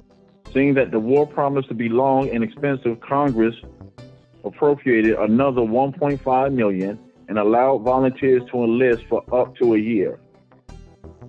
Richard Keith Call, who had led the Florida Volunteers as a brigadier general when Clint marched on the cove of the Withlacoochee in December, had been appointed governor of the territory of Florida on March 16, 1836.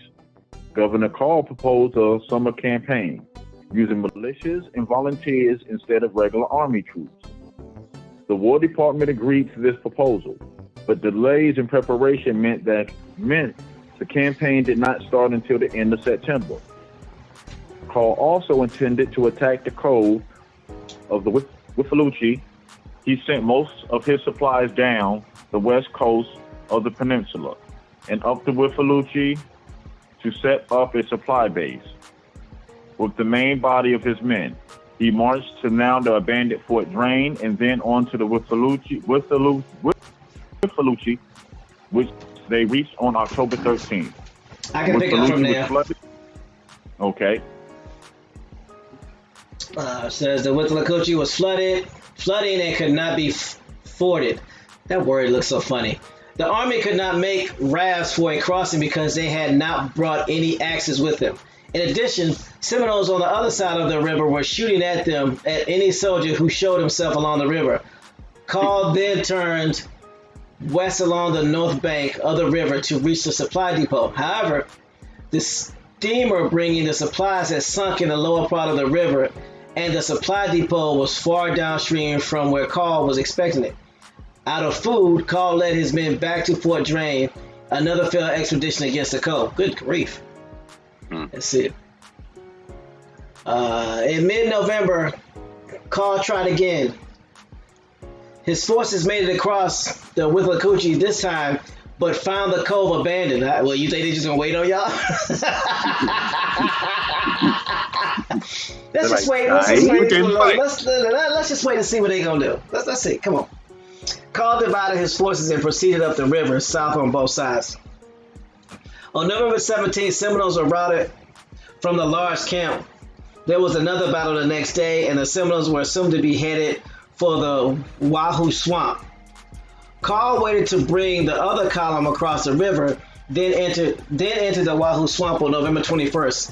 The Seminoles resisted the advance in the Battle of Wahoo Swamp, as their families were close by, but had to retreat across the stream. Major David Moniac, a mixed-blood Creek who was the first Native American to graduate from West Point. Stop.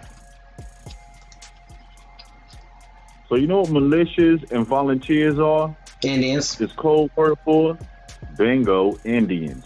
Mixed or so-called half-breed Indians. Being taught to capture and kill Indians. You need an Indian to catch an Indian.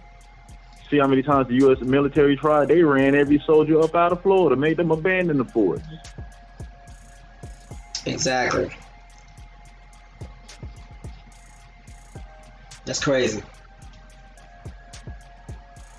So he was a mixed blood Creek who was the first Native American to graduate from West Point, and he tried to determine how deep the stream was, but was shot and killed by Seminoles.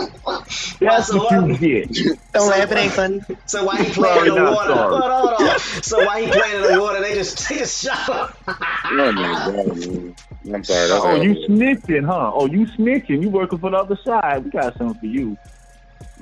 Faced with trying to cross a stream of unknown depth under hostile fire and with supplies again running short, Call withdrew and led his men to Volusia. On December 9th, Call was relieved of command and replaced by Major General Thomas Jessup, who took the troops back to Fort Brooke. The enlistments of the volunteers were up in the end of December, and they went home. You know what I'm realizing too? They had some short enlistments. They underestimated our ancestors out there in them Florida swamps. They pushed the remnants of all the Indians that were in the north, the ones that was in the south. They pushed everybody down to the swamp. When you heard what they said, we ancestors had to fight harder. Children and families not too far away. Yeah. You want to play in a swamp? We're putting it on them. We're putting it on them. They were putting it on them. They don't want it. Come to play. You come to the swamp to play, huh? Play all day, huh? Got shot in the face, huh? Yes, you done got subpoena for child support, huh? Thought it was a sport, huh? Thought it was a fort, huh? Thought it was shallow, huh? Your head was exposed, huh? See how many forts, colonels, generals we've been through, and we still in the same war? Mm-hmm. They get whooped. That's all them short enlistments. They ain't dedicated at all. Ain't nobody coming back. If you made it, if you lived through that, you ain't re-enlisted. Exactly. Like, man, listen, no, leave them Indians alone, man. No, bro. I don't care what you give me, I ain't going back. So what you saying? So what you saying is swamps and the original Roach Motel, you check in, but you don't check out? Man, give me that shovel. I'm digging on the swamp. I ain't going back in the swamp. Bring your own shovel to the swamp. You'll dig your grave. Mm-hmm. Easy peasy. You trying to test some deep? You see, they're not burying you. They wiped out dude and left his people right there in the road. There's other people found him months later and had to bury him. Oh yeah, you gotta have proof there, dude. That is weak. I'm just saying, you know. It's just Ooh, so where we at? Hold on. Jessup, another general. Jessup? Oh, Jessup takes command? Mm-hmm. Yep. He just might as well quit. That's what his name should be. I quit. That's what his name should be. Bro, you in charge? Me? What? No. Doodle Vision said the only colonel we haven't heard from is Colonel Sanders from KFC.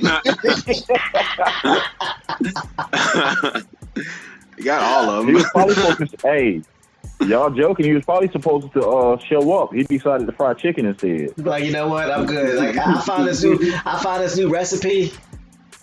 Mm-hmm. I'm gonna work with this. I ain't going out there. Grand Rising cop deal. Grand Rising fly chick. In 1836, the United States Army had just 4 major generals. Wow.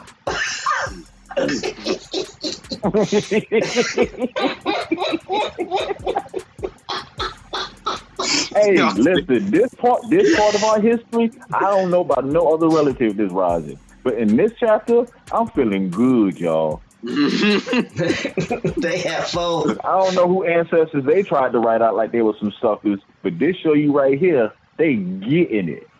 Getting whooped. Woo. Jessup, yo, I believe that's me. Hey, Jessup. Jessup, you up. Let's go. They getting whooped like your mama holding your hand while swinging that belt. Talking to you and strokes. Didn't I tell you not to? Mama, stop counting. Alexander McComb Jr. was the Commander General of the Army. Edmund Gaines and Winfield Scott had been taken to the field and failed to defeat the Seminoles. Thomas Jessup was the last major general available. Darn, he the last one. Jessup had Jessup. I just want to know the looks on these people's faces, knowing what's going on, like they know what's happening. So Jessup had just suppressed an uprising of the Creeks of western Georgia and eastern Alabama, the Creek War of 1836. Wait a minute. I thought that war ended earlier than that. That was another Creek War? Listen, at this rate, you don't even know because they calling everybody Creek and Seminoles. No, but Bones, remember the Creek War that had the Fort Jackson Treaty ended in 1814. Why is this a Creek War of 1836? Because somebody got recalled Creeks after they were fighting. Wow. So that's why you got to pay attention to the times. The Creek War supposed to end in 1814. You talk about some 22 years later, it's another Creek War. So that goes to show you that the wars never end, they just continue. Anyway, upstaging Winfield Scott in the process, Jessup brought a new approach to the war. Instead of sending large columns out to try to force the Seminoles into set peace battle, he concentrated on wearing the Seminoles down. This required a large military presence in Florida, and Jessup eventually had a force of more than 9,000 men under his command. About half the force were volunteers and militia Indians. It also included a brigade of Marines and Navy and United States Revenue Cutter Services. So, I need James. Where are our peoples at, James? Where the ISA? Because they bring it in the Navy. And he says everybody in Florida basically at this time fighting. Yeah. Is that why they had to bring in their own Navy? Since personal patrolling the coast and the inland rivers and streams, and all the Revenue Marine committed 8 cutters to operations in Florida during the war. They had to bring everything they had left. Everything.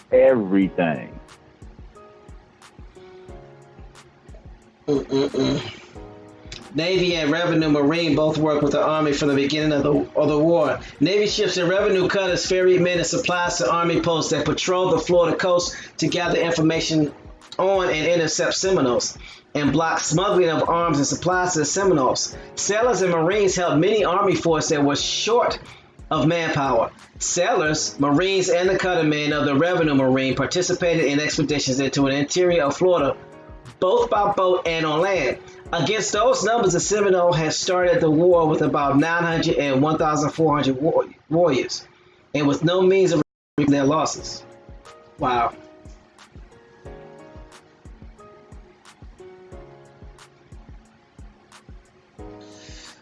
Whew. They had to go get the boats and everything. Because you got to remember, the one thing about Florida, they call it Little Venice for a reason. Mm-hmm. Them canals, rivers in Florida can take you everywhere around. So they had to actually bring in everybody to try to lock it down. So they brought in to try to lock it down because it still ain't over with. Right, because they they said they only had like 700 soldiers. So, but they had 9,000 militia and volunteers. Those were Indians.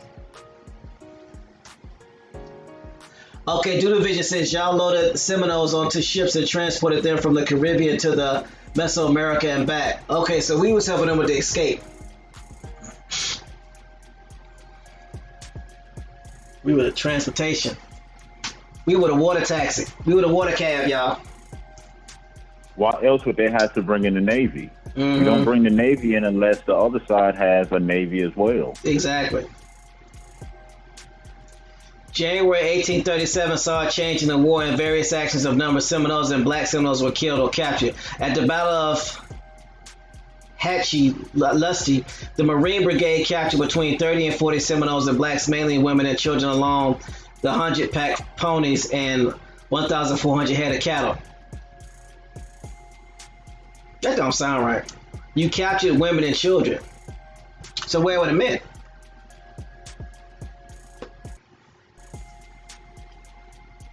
Because they were capturing Indians in villages or moving away from the war and relabeling them as something else. Mm-hmm. At the end of January, some Seminole chiefs sent messages to Jessup and a truce was arranged. Fighting did not stop right away. And in a meeting between, hold on, where my cursor at?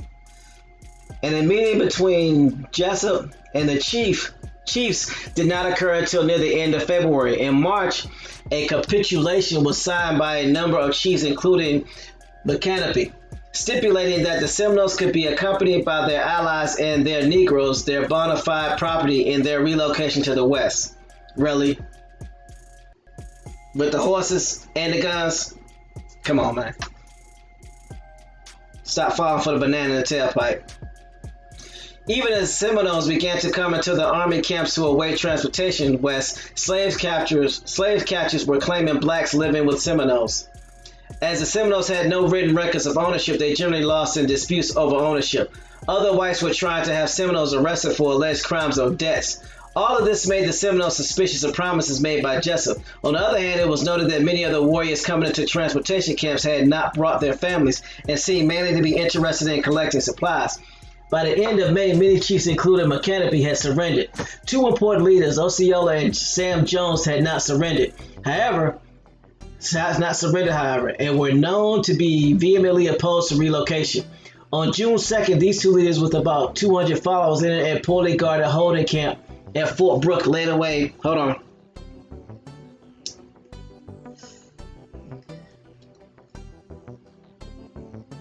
What it do, Gabrielle? It says Osceola and Sam Jones had not surrendered. However, Rising sunshine. Hi. Doing good. Say hey to your crazy cousin. Hey, how you doing? Wait, it's your birthday, right? He on Merp. He doing something, I guess. Anyway. Hey, I just heard I'm not sure who just said it because I've been getting calls trying to keep up with y'all. When they were talking about the right to bear arms, from my understanding and research, the right to bear arms has nothing to do with weapons and everything to do with crest, your coat of arms. If I could be wrong. I mean, it's all good. Ain't no telling the way these laws are structured. Yeah, right now we're reading we're still reading the Seminole Wars. So we're talking about the last part of the fight now, where the Seminoles are starting to get crushed, or they're starting to make their escape. Because right now, Sam Jones and Osceola, they haven't surrendered. They got 200 followers. They entered a poorly guarded holding camp at Fort Brooke and led away the 700 Seminoles that had surrendered. And they said the war was on again. Good grief! It said Jessup would never again trust the word of an Indian. But they supposed to trust him? Okay. It said the war did not immediately resume on a large scale. General Jessup had thought that the surrender of so many Seminoles meant the war was ending and had not planned a long campaign. Many of the soldiers had been assigned elsewhere, or in the case of militias and volunteers, released from duty. It was also getting into summer, the sickly season, and the army did not fight aggressively. In Florida during the summer, the panic of 1837 was reducing government revenues, but Congress appropriated another $1.6 for the war. In August, the Army stopped supplying rations to civilians who had taken refuge at the forts. Wow. So that means everybody who was in the forts were no longer getting food. Doodle Vision says you have the right to bear arms and bird legs. Really? That's what we're doing?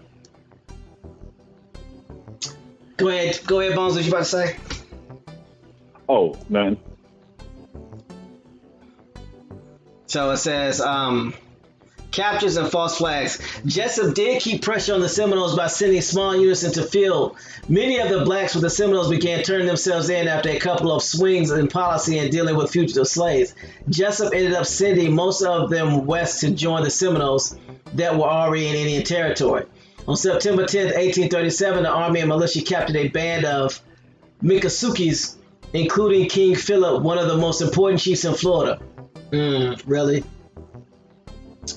The next night, the same command captured a band of Uchis, including their leaders, Uchi Billy. Now, why all of a sudden, when they start capturing, they start naming them by the tribes. Y'all see how they doing? When they getting whooped, it's only one tribe. But when they start capturing, they start breaking them down by whole zoo. They getting on my last nerves. General Jessup had King Philip send a message to his son, Kawakuchi, Wildcat, to arrange a meeting with Jessup. When Kawakuchi arrived under a flag of truce, Jessup arrested him. In October, Osceola had Kawahajo, under chief, requested a parley with Jessup. A meeting was arranged south of St. Augustine. When Osceola and Kawahajo arrived for the meeting, also under a white flag, they were arrested. Osceola was dead within 3 months of the capture, imprisoned at Fort Moultrie in Charleston, South Carolina. Not all the Seminoles captured by the army stayed captured. While Osceola was still held at Fort Marion, Castillo de San Marcos in St. Augustine, 20 Seminoles held in the same cell with him and King Philip escaped through a narrow window. The escapees included Coacucci and John Horse, a black Seminole leader. They killed me, separating them by color. The delegation of Cherokees was sent to Florida. A delegation of Cherokees was sent to Florida to try to talk to the Seminoles into moving west. When McConaughey and others came in to meet the Cherokees, General Jessup had the Seminoles held.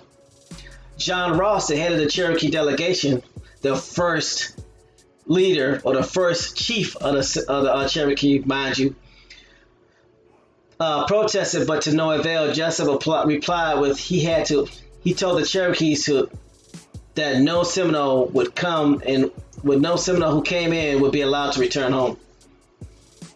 So think about this. You got this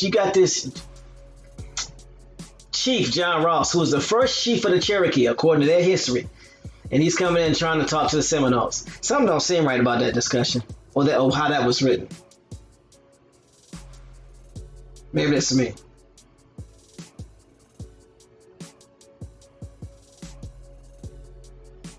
Johnny says, a lot of the information you presented on the Seminoles, my grandfather has been telling me these things for years. He says, I feel really bad because I did not believe them. Wow, Johnny. Yeah. Sorry you didn't believe him, but good news is that hopefully some of this information is redeeming what he told you, and it sounded familiar. So there's a lot of people that didn't believe their ancestors when they talked about being Indian and things of that nature and what went on, because we've been so indoctrinated with what we thought was slave history. So Zachary Taylor and the Battle of Lake Okeechobee. Jessup now had a large army assembled, including volunteers from as far away as Missouri and Pennsylvania. We know which Indians these are, right? As many men, in fact, that he had trouble feeding all of them. Jessup's plan was to sweep down the peninsula with multiple columns, pushing the Seminoles further south.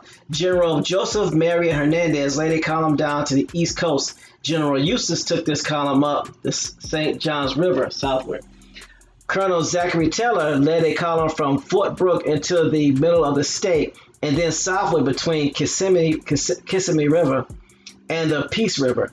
Other commands cleared out the areas between St. John's and the Oklahoma River, but between the Oklawaha and the Withlacoochee River, and along the Caloosahatchee River.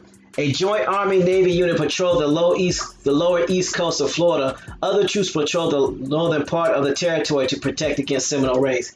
They brought everybody. That's crazy. And the kitchen sink. Come on, man. They brought everybody. They needed everybody. Obviously, because they was getting whooped.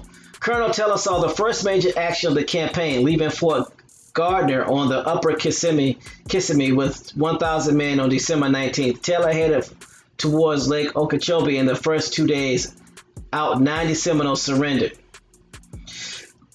So the first 2 days out, 90 Seminoles surrendered. On the third day, Taylor stopped to build Fort Bassinger, where he left his sick and had enough men to guard the Seminoles that had surrendered.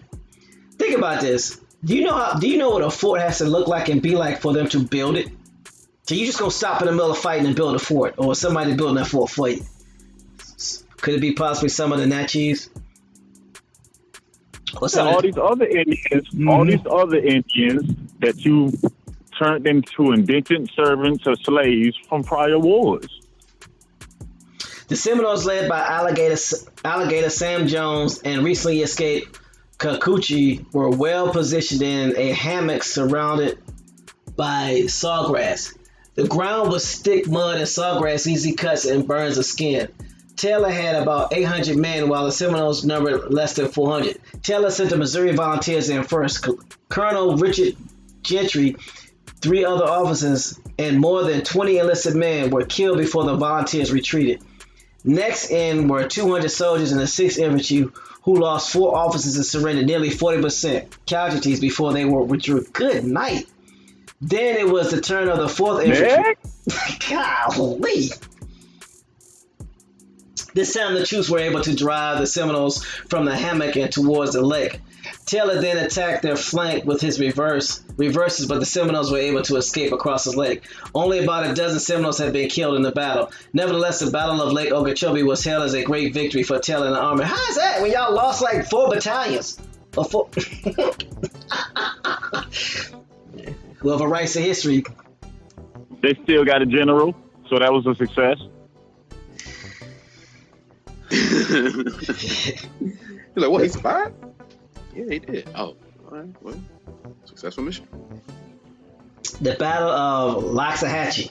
Taylor now joined the other column, sweeping down the peninsula to pass on the east side of the Lake Okeechobee under the overall command of General Jessup. The troops along the Calastahatchee River blocked any passage north of the west side of the lake. Still patrolling the east coast of Florida was the combined Army Navy forces under the Navy Lieutenant Levin Powell.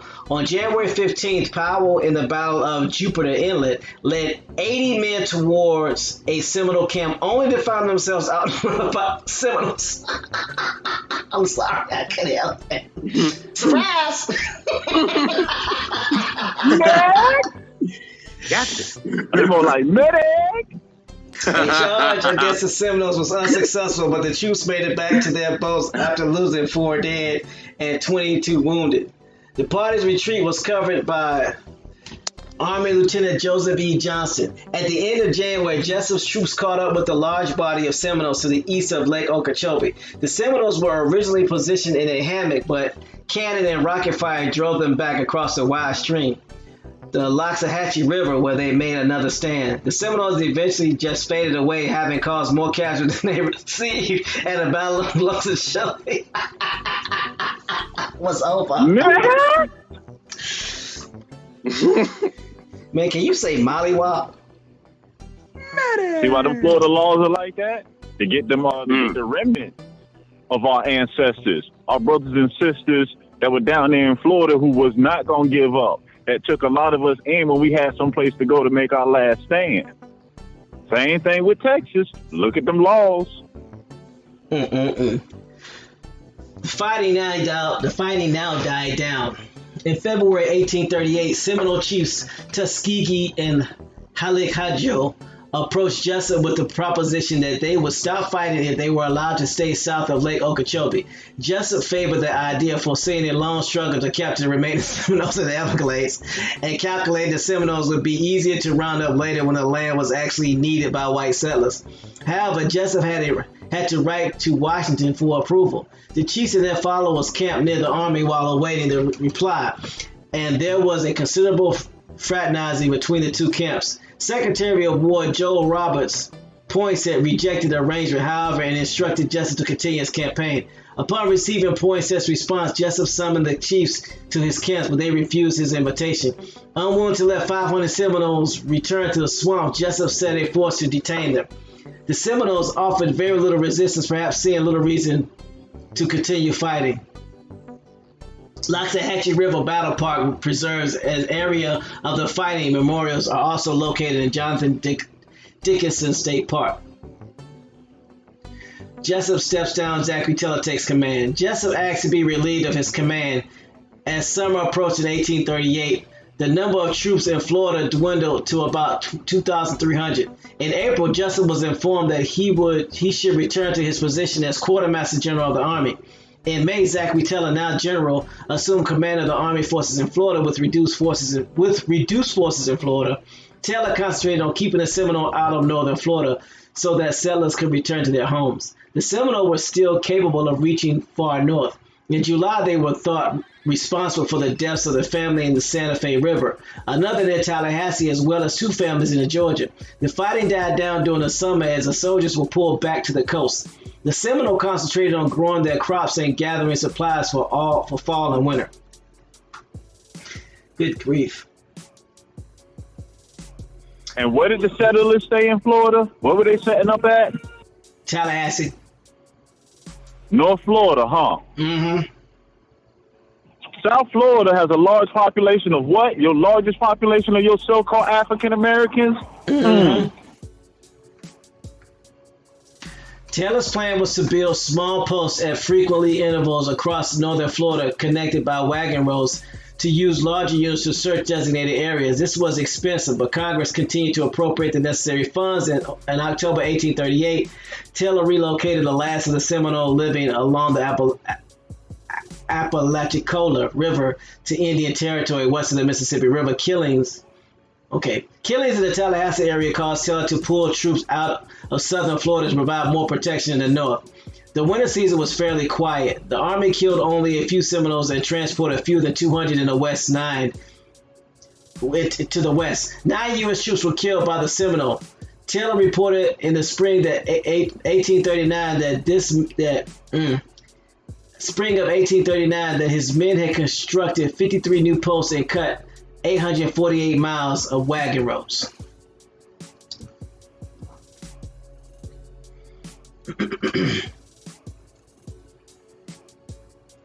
Ooh. So what happened to the Indians in South Florida now? The ones below Orlando. What happened to them? Nicole says, I'm in Tampa. There is a fort downtown dedicated to the last set of Seminoles shipped to Oklahoma. Wow. But that's North Florida. What happened to the ones that went south that they left alone? I'm trying to read, man. Darn. Hold up, bro. I'm literally asking this out in the air. I'm like, these people think they slick. They think they slick. McComb's Peace and the Harney Massacre. Good grief, another massacre. In Washington and around the country in 1839, support for the war was eroding. The size of the army had been increased because of the demands for manpower in Florida war. Many people were beginning to think the Seminoles had earned a right to stay in Florida. The cost and time required to get all the Seminole out of Florida were looming large. Congress appropriated U.S. $5,000 to negotiate a settlement with the Seminole people in order to end the outlay of resources. President Martin Van Buren sent Commanding General of the Army Alexander Macomb to negotiate a new treaty with the Seminole. Remembering the broken treaties and promises of the past, they were slow to respond to the new overtures. Finally, Sam Jones sent his chosen successor, Cheeto Tustanugi, to meet with Macomb. On May 19, 1839, Macomb announced reaching an agreement with the Seminole. They would stop fighting in exchange for a reservation in southern Florida. The summer passed, the agreement seemed to be holding. There were few killings. A trading post was established on the north shore of the Caloosahatchee River, and the Seminole who came to the trading post seemed to be friendly. A detachment of 23 soldiers was stationed at the Caloosahatchee trading post under the command of Colonel William S. Harney. On July 23, 1839, some 150 Indians attacked the trading post and a guard. Some of the soldiers, including Colonel Harney, were able to reach the river and find boats to escape, but most of the soldiers, as well as a number of the civilians at the trading post, were killed. The war was on again. Good grief. The Americans did not know which band of Indians had attacked the trading post. Many blamed the Spanish Indians led by Chakaika. Some suspected Sam Jones, whose band of Misuki had come to agreement with Macomb. Jones promised to turn the men responsible for the attack over to Harney in 33 days. In the meantime, the Miccosukee and Sam Jones camp near Fort Lauderdale remained on friendly terms with the local soldiers. On July 27th, they invited the officers at the fort to dance at the Miccosukee camp. The officers declined, but sent 2 soldiers and a black Seminole interpreter with a keg of whiskey. Stop.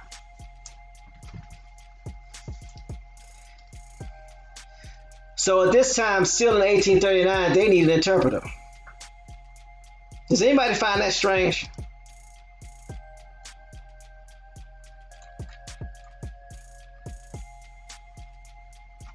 Maybe it's just me.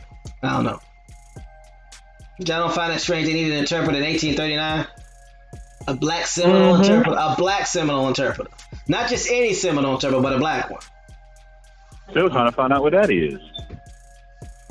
Well, it's a melanated Indian that they want to call a slave or a freeman, but they're not. They're just a dark Indian. Okay. There go this colorism. I know. It says the Miccosukee killed the soldiers, but the black Seminole escaped. He reported at the fort that Sam Jones and Cheeto Tusanugi were involved in the attack. In August 1839, the Seminole raiding parties operated as far north as Fort White. Go figure. The army decided to use bloodhounds to attack the Seminole. Although General Taylor had requested and received permission to buy bloodhounds in 1838, he had not done so. In early 1840, the Florida territorial government purchased bloodhounds from Cuba and hired Cuban handlers. Initial trials of the hounds had mixed results, and the public outcry arose against the use of against the dogs, based on fears that they would be set on the Seminole and their physical attacks, including against women and children. The Secretary of War ordered the dogs to be muzzled and kept on leashes. While tracking, as bloodhounds cannot track through water, the Seminoles easily evaded the dogs. Hold up. Why is this the same story that they told you about them runaway slaves?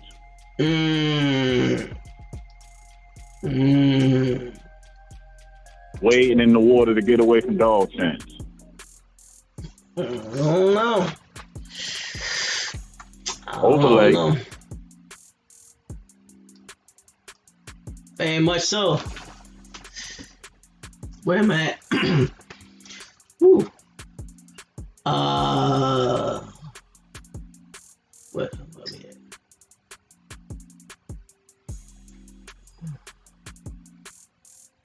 Oh yeah, okay. It says in the north of Florida, Taylor's blockhouse and patrol system kept the Seminole on the move, but the army could not clear them from the area. Ambushes of travelers were common. On February 13th, 1840, the mail stage between St. Augustine and Jacksonville was ambushed. In May, Seminole attacked a theatrical troop near St. Augustine, killing a total of 6 people. In the same month, a group of 4 soldiers traveling between forts in Alachua County was attacked, with 1 killed and 2 others never seen again. A party of 18 men pursued the Indians, but 6 were killed. Keep messing with them Indians. Get your money or feelings hurt. Where we at? All right. Need a little bit more, then we're going to call it a day. I'm starting to like these Florida Indians.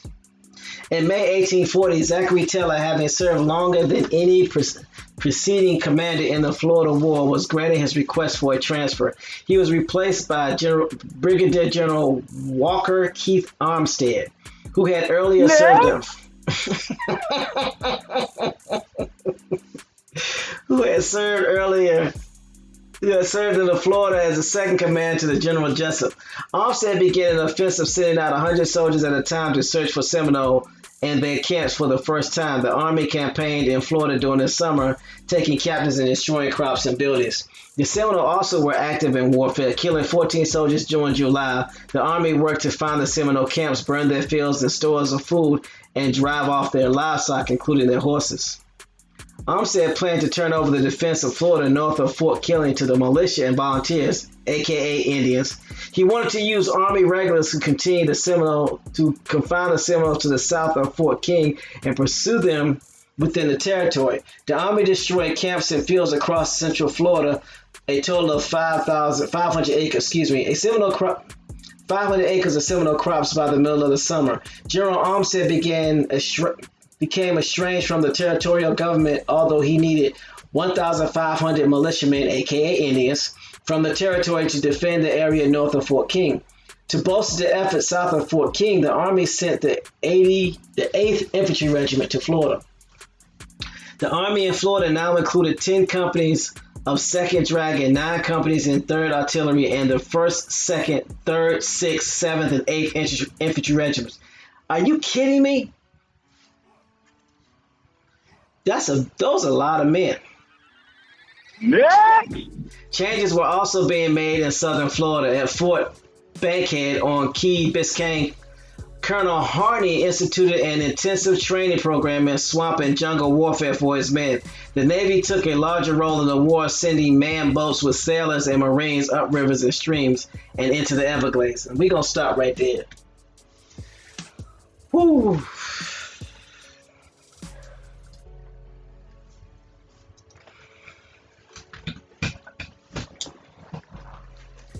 Man,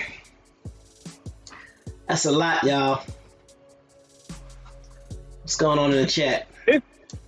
It's funny to me how these bloodhounds now were brought in to catch Indians.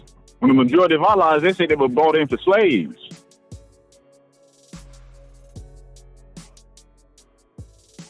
Not just any slaves. They were supposed to be brought in for African slaves. But here's my question: why didn't they stipulate that these were the same type of bloodhounds used to hunt African slaves in the northern part of the South? Oh, that's right, because when you can't get your lie right, your lie don't end up right. Never mind. So, whew.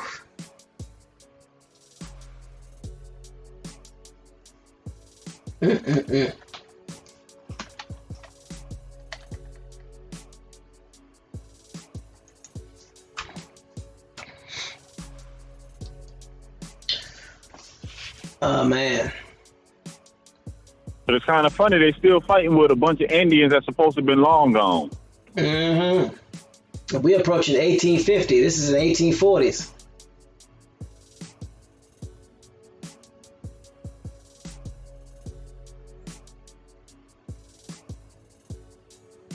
Just saying. Whew.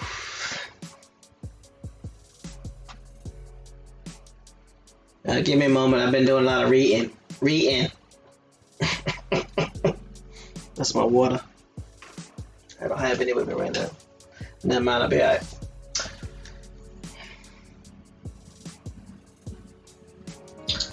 So, I see Gabby been putting stuff in a Zoom chat back here. What is this? Good grief, woman.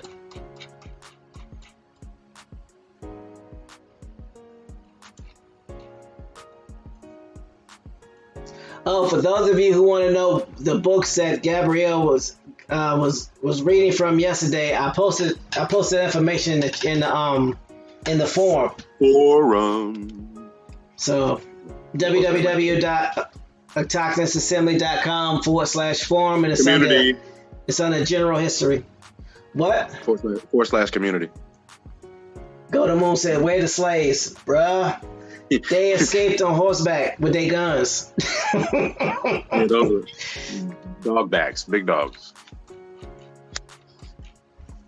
No, but really, if you sending all these people to Florida,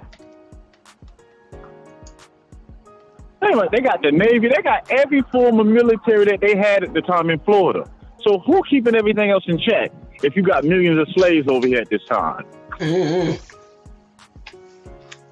Somebody watching the slaves. I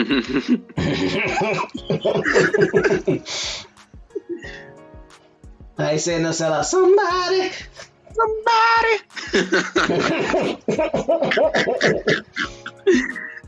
I'm just gonna go on record and say you allowed that. That's an overseer. That's an overseer name. Somebody. Somebody watch these slaves. We're gonna go get the Seminoles. Mm-hmm. So, but it's amazing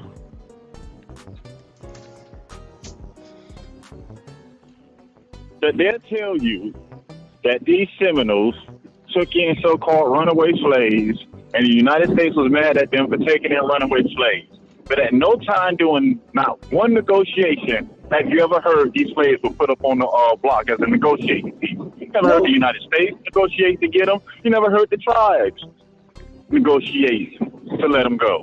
No. Why is that?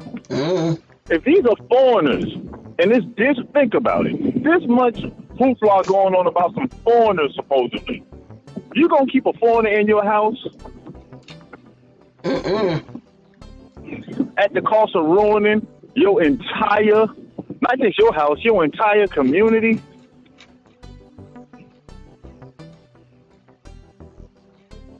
Not one time the United States was like, you know what? Just give us all the runaway slaves back and we'll leave you alone.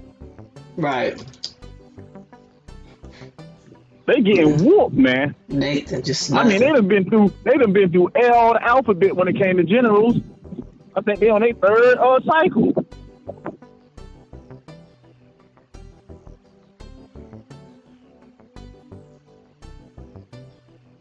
To the point they split Florida in two, north and south, because they ain't want no more problems.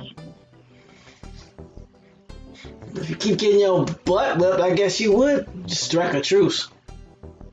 They're like, y'all know what? This imaginary line, don't cross it ever.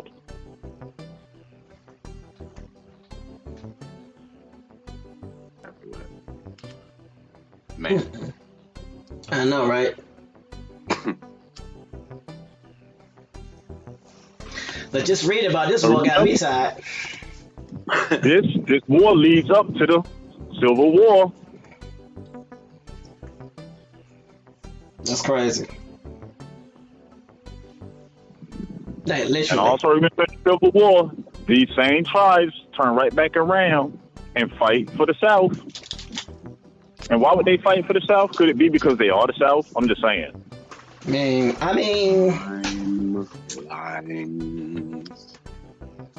mean, when they at though?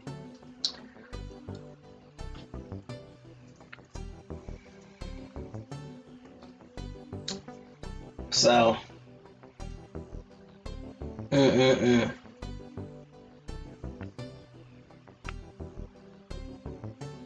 it would explain too why Florida's number one form of income isn't tourism.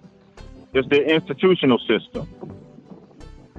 Locking up the descendants of these fighting Indians. Right. And getting money for them to house them daily. I mean, it does make sense. Lost a whole lot of money. Mm-hmm. And the one thing that's surely noted about these Indians that got together in Florida and later on in Texas, there was no way you was going to convert them to no form of slavery. You might well hang that up.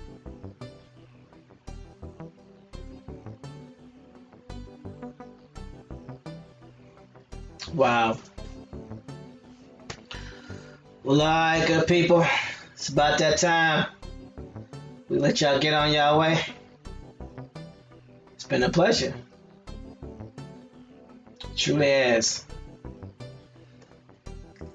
Gabrielle, you've been putting a lot of information in this chat back here, so I guess we'll have to transfer it to the forum. Is there anything you want to say to the good people before we let them get up out of here? Nah, keep reading and taking an understanding of this stuff. Like, for real, I appreciate the fact that y'all are bringing it together for people to, have epiphanies on things that they're reading. Okay, that's what's up. Birthday boy, aka no sellout. Hey, yeah, you. What you got to say to the good people before we head on out? It's already time to go. What's going on? No, I'm joking. Peace to the chat. Peace to the panel. Appreciate all of the birthday, Earth Day, Born Day wishes, folks. Hope y'all have a great rest of your day. A great west of your day, not the east of your day, but the west of your day. You hear me? The show over, Ohio player. You talking about read? What, I'm supposed to read all the links you posted out loud? Mic check. TMH, what happened? You copied yourself. I covered myself on purpose. Yeah, appreciate it, everybody. I hope you have a great rest of your day. We'll see y'all on Friday, which is tomorrow. Today is Friday as well. Appreciate it, Ohio player. And everybody else who gave me birthday wishes. I appreciate it. And Liz Robinson. And I'm just going to sit here until I see everybody give me birthday wishes again. And I'm going to read them all. Hey, I got the mic, TMH. What you doing? Yeah, mute up. Appreciate it, Trap Ab. Mute up, TMH. I got this. I ain't going to do that. Appreciate everybody. Anybody that's ready to type it, that's going to type it, that thought about typing it, but they driving, don't do it. I'll see y'all mañana on the Friday. Peace, y'all. David Corey. All right, David Corey. Look, he said me too. I almost asked, is it your birthday too? What do you mean, me too? Me too. I'm gonna start you out. I'm gonna read yours too. Look, hold up. Was David Corey talking at all today? Wait a minute. I'm scrolling up. Word until now. He wanted to shout out to you, even if it wasn't my born day, David Corey. Appreciate you. Hope you wasn't driving when you typed that because you didn't type birthday. Go ahead, Rise and carry bait. Nicholas says, in my opinion, colonials made one mistake, making sure we spoke the same language. Now you know you done messed up. You're trying to stretch it. I know what that means. Mm-hmm. What's up, mute up?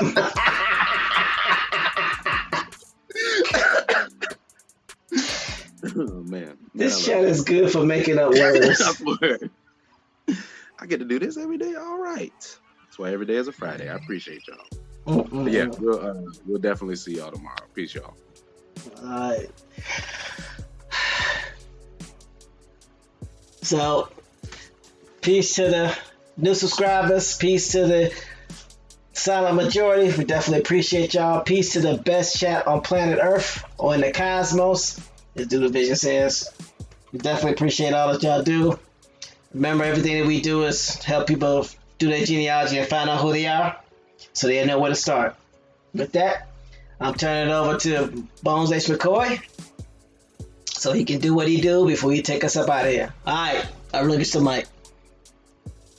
Thanks again to my brother CMA to No Sellout. Again, happy born day, No Sellout. To everybody in the chat, the ones that's active every day that make the show what it is, and the ones that just come and listen to the information. Without none of us coming together every rising, this would not be possible. And we're going to leave out with this. Autonomous Assembly isn't a YouTube channel. It isn't a stream. It's not even a program. It's us. All of us who decide that there's something wrong and it's time to wake up and rebuild what is ours.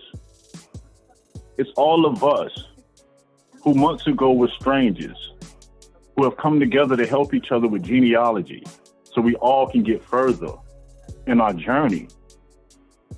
Autonomous Assembly is the gathering of the minds that do the work. The autonomous ones are rising, and we are here to do the work. So on that, everybody continue to have a very, very blissful day. Take time out to do genealogy. Keep helping each other. Keep talking to people. Keep spreading this information so our story never get put on the back burner again. And until tomorrow's Rising Show, peace. Appreciate y'all again. Peace, y'all.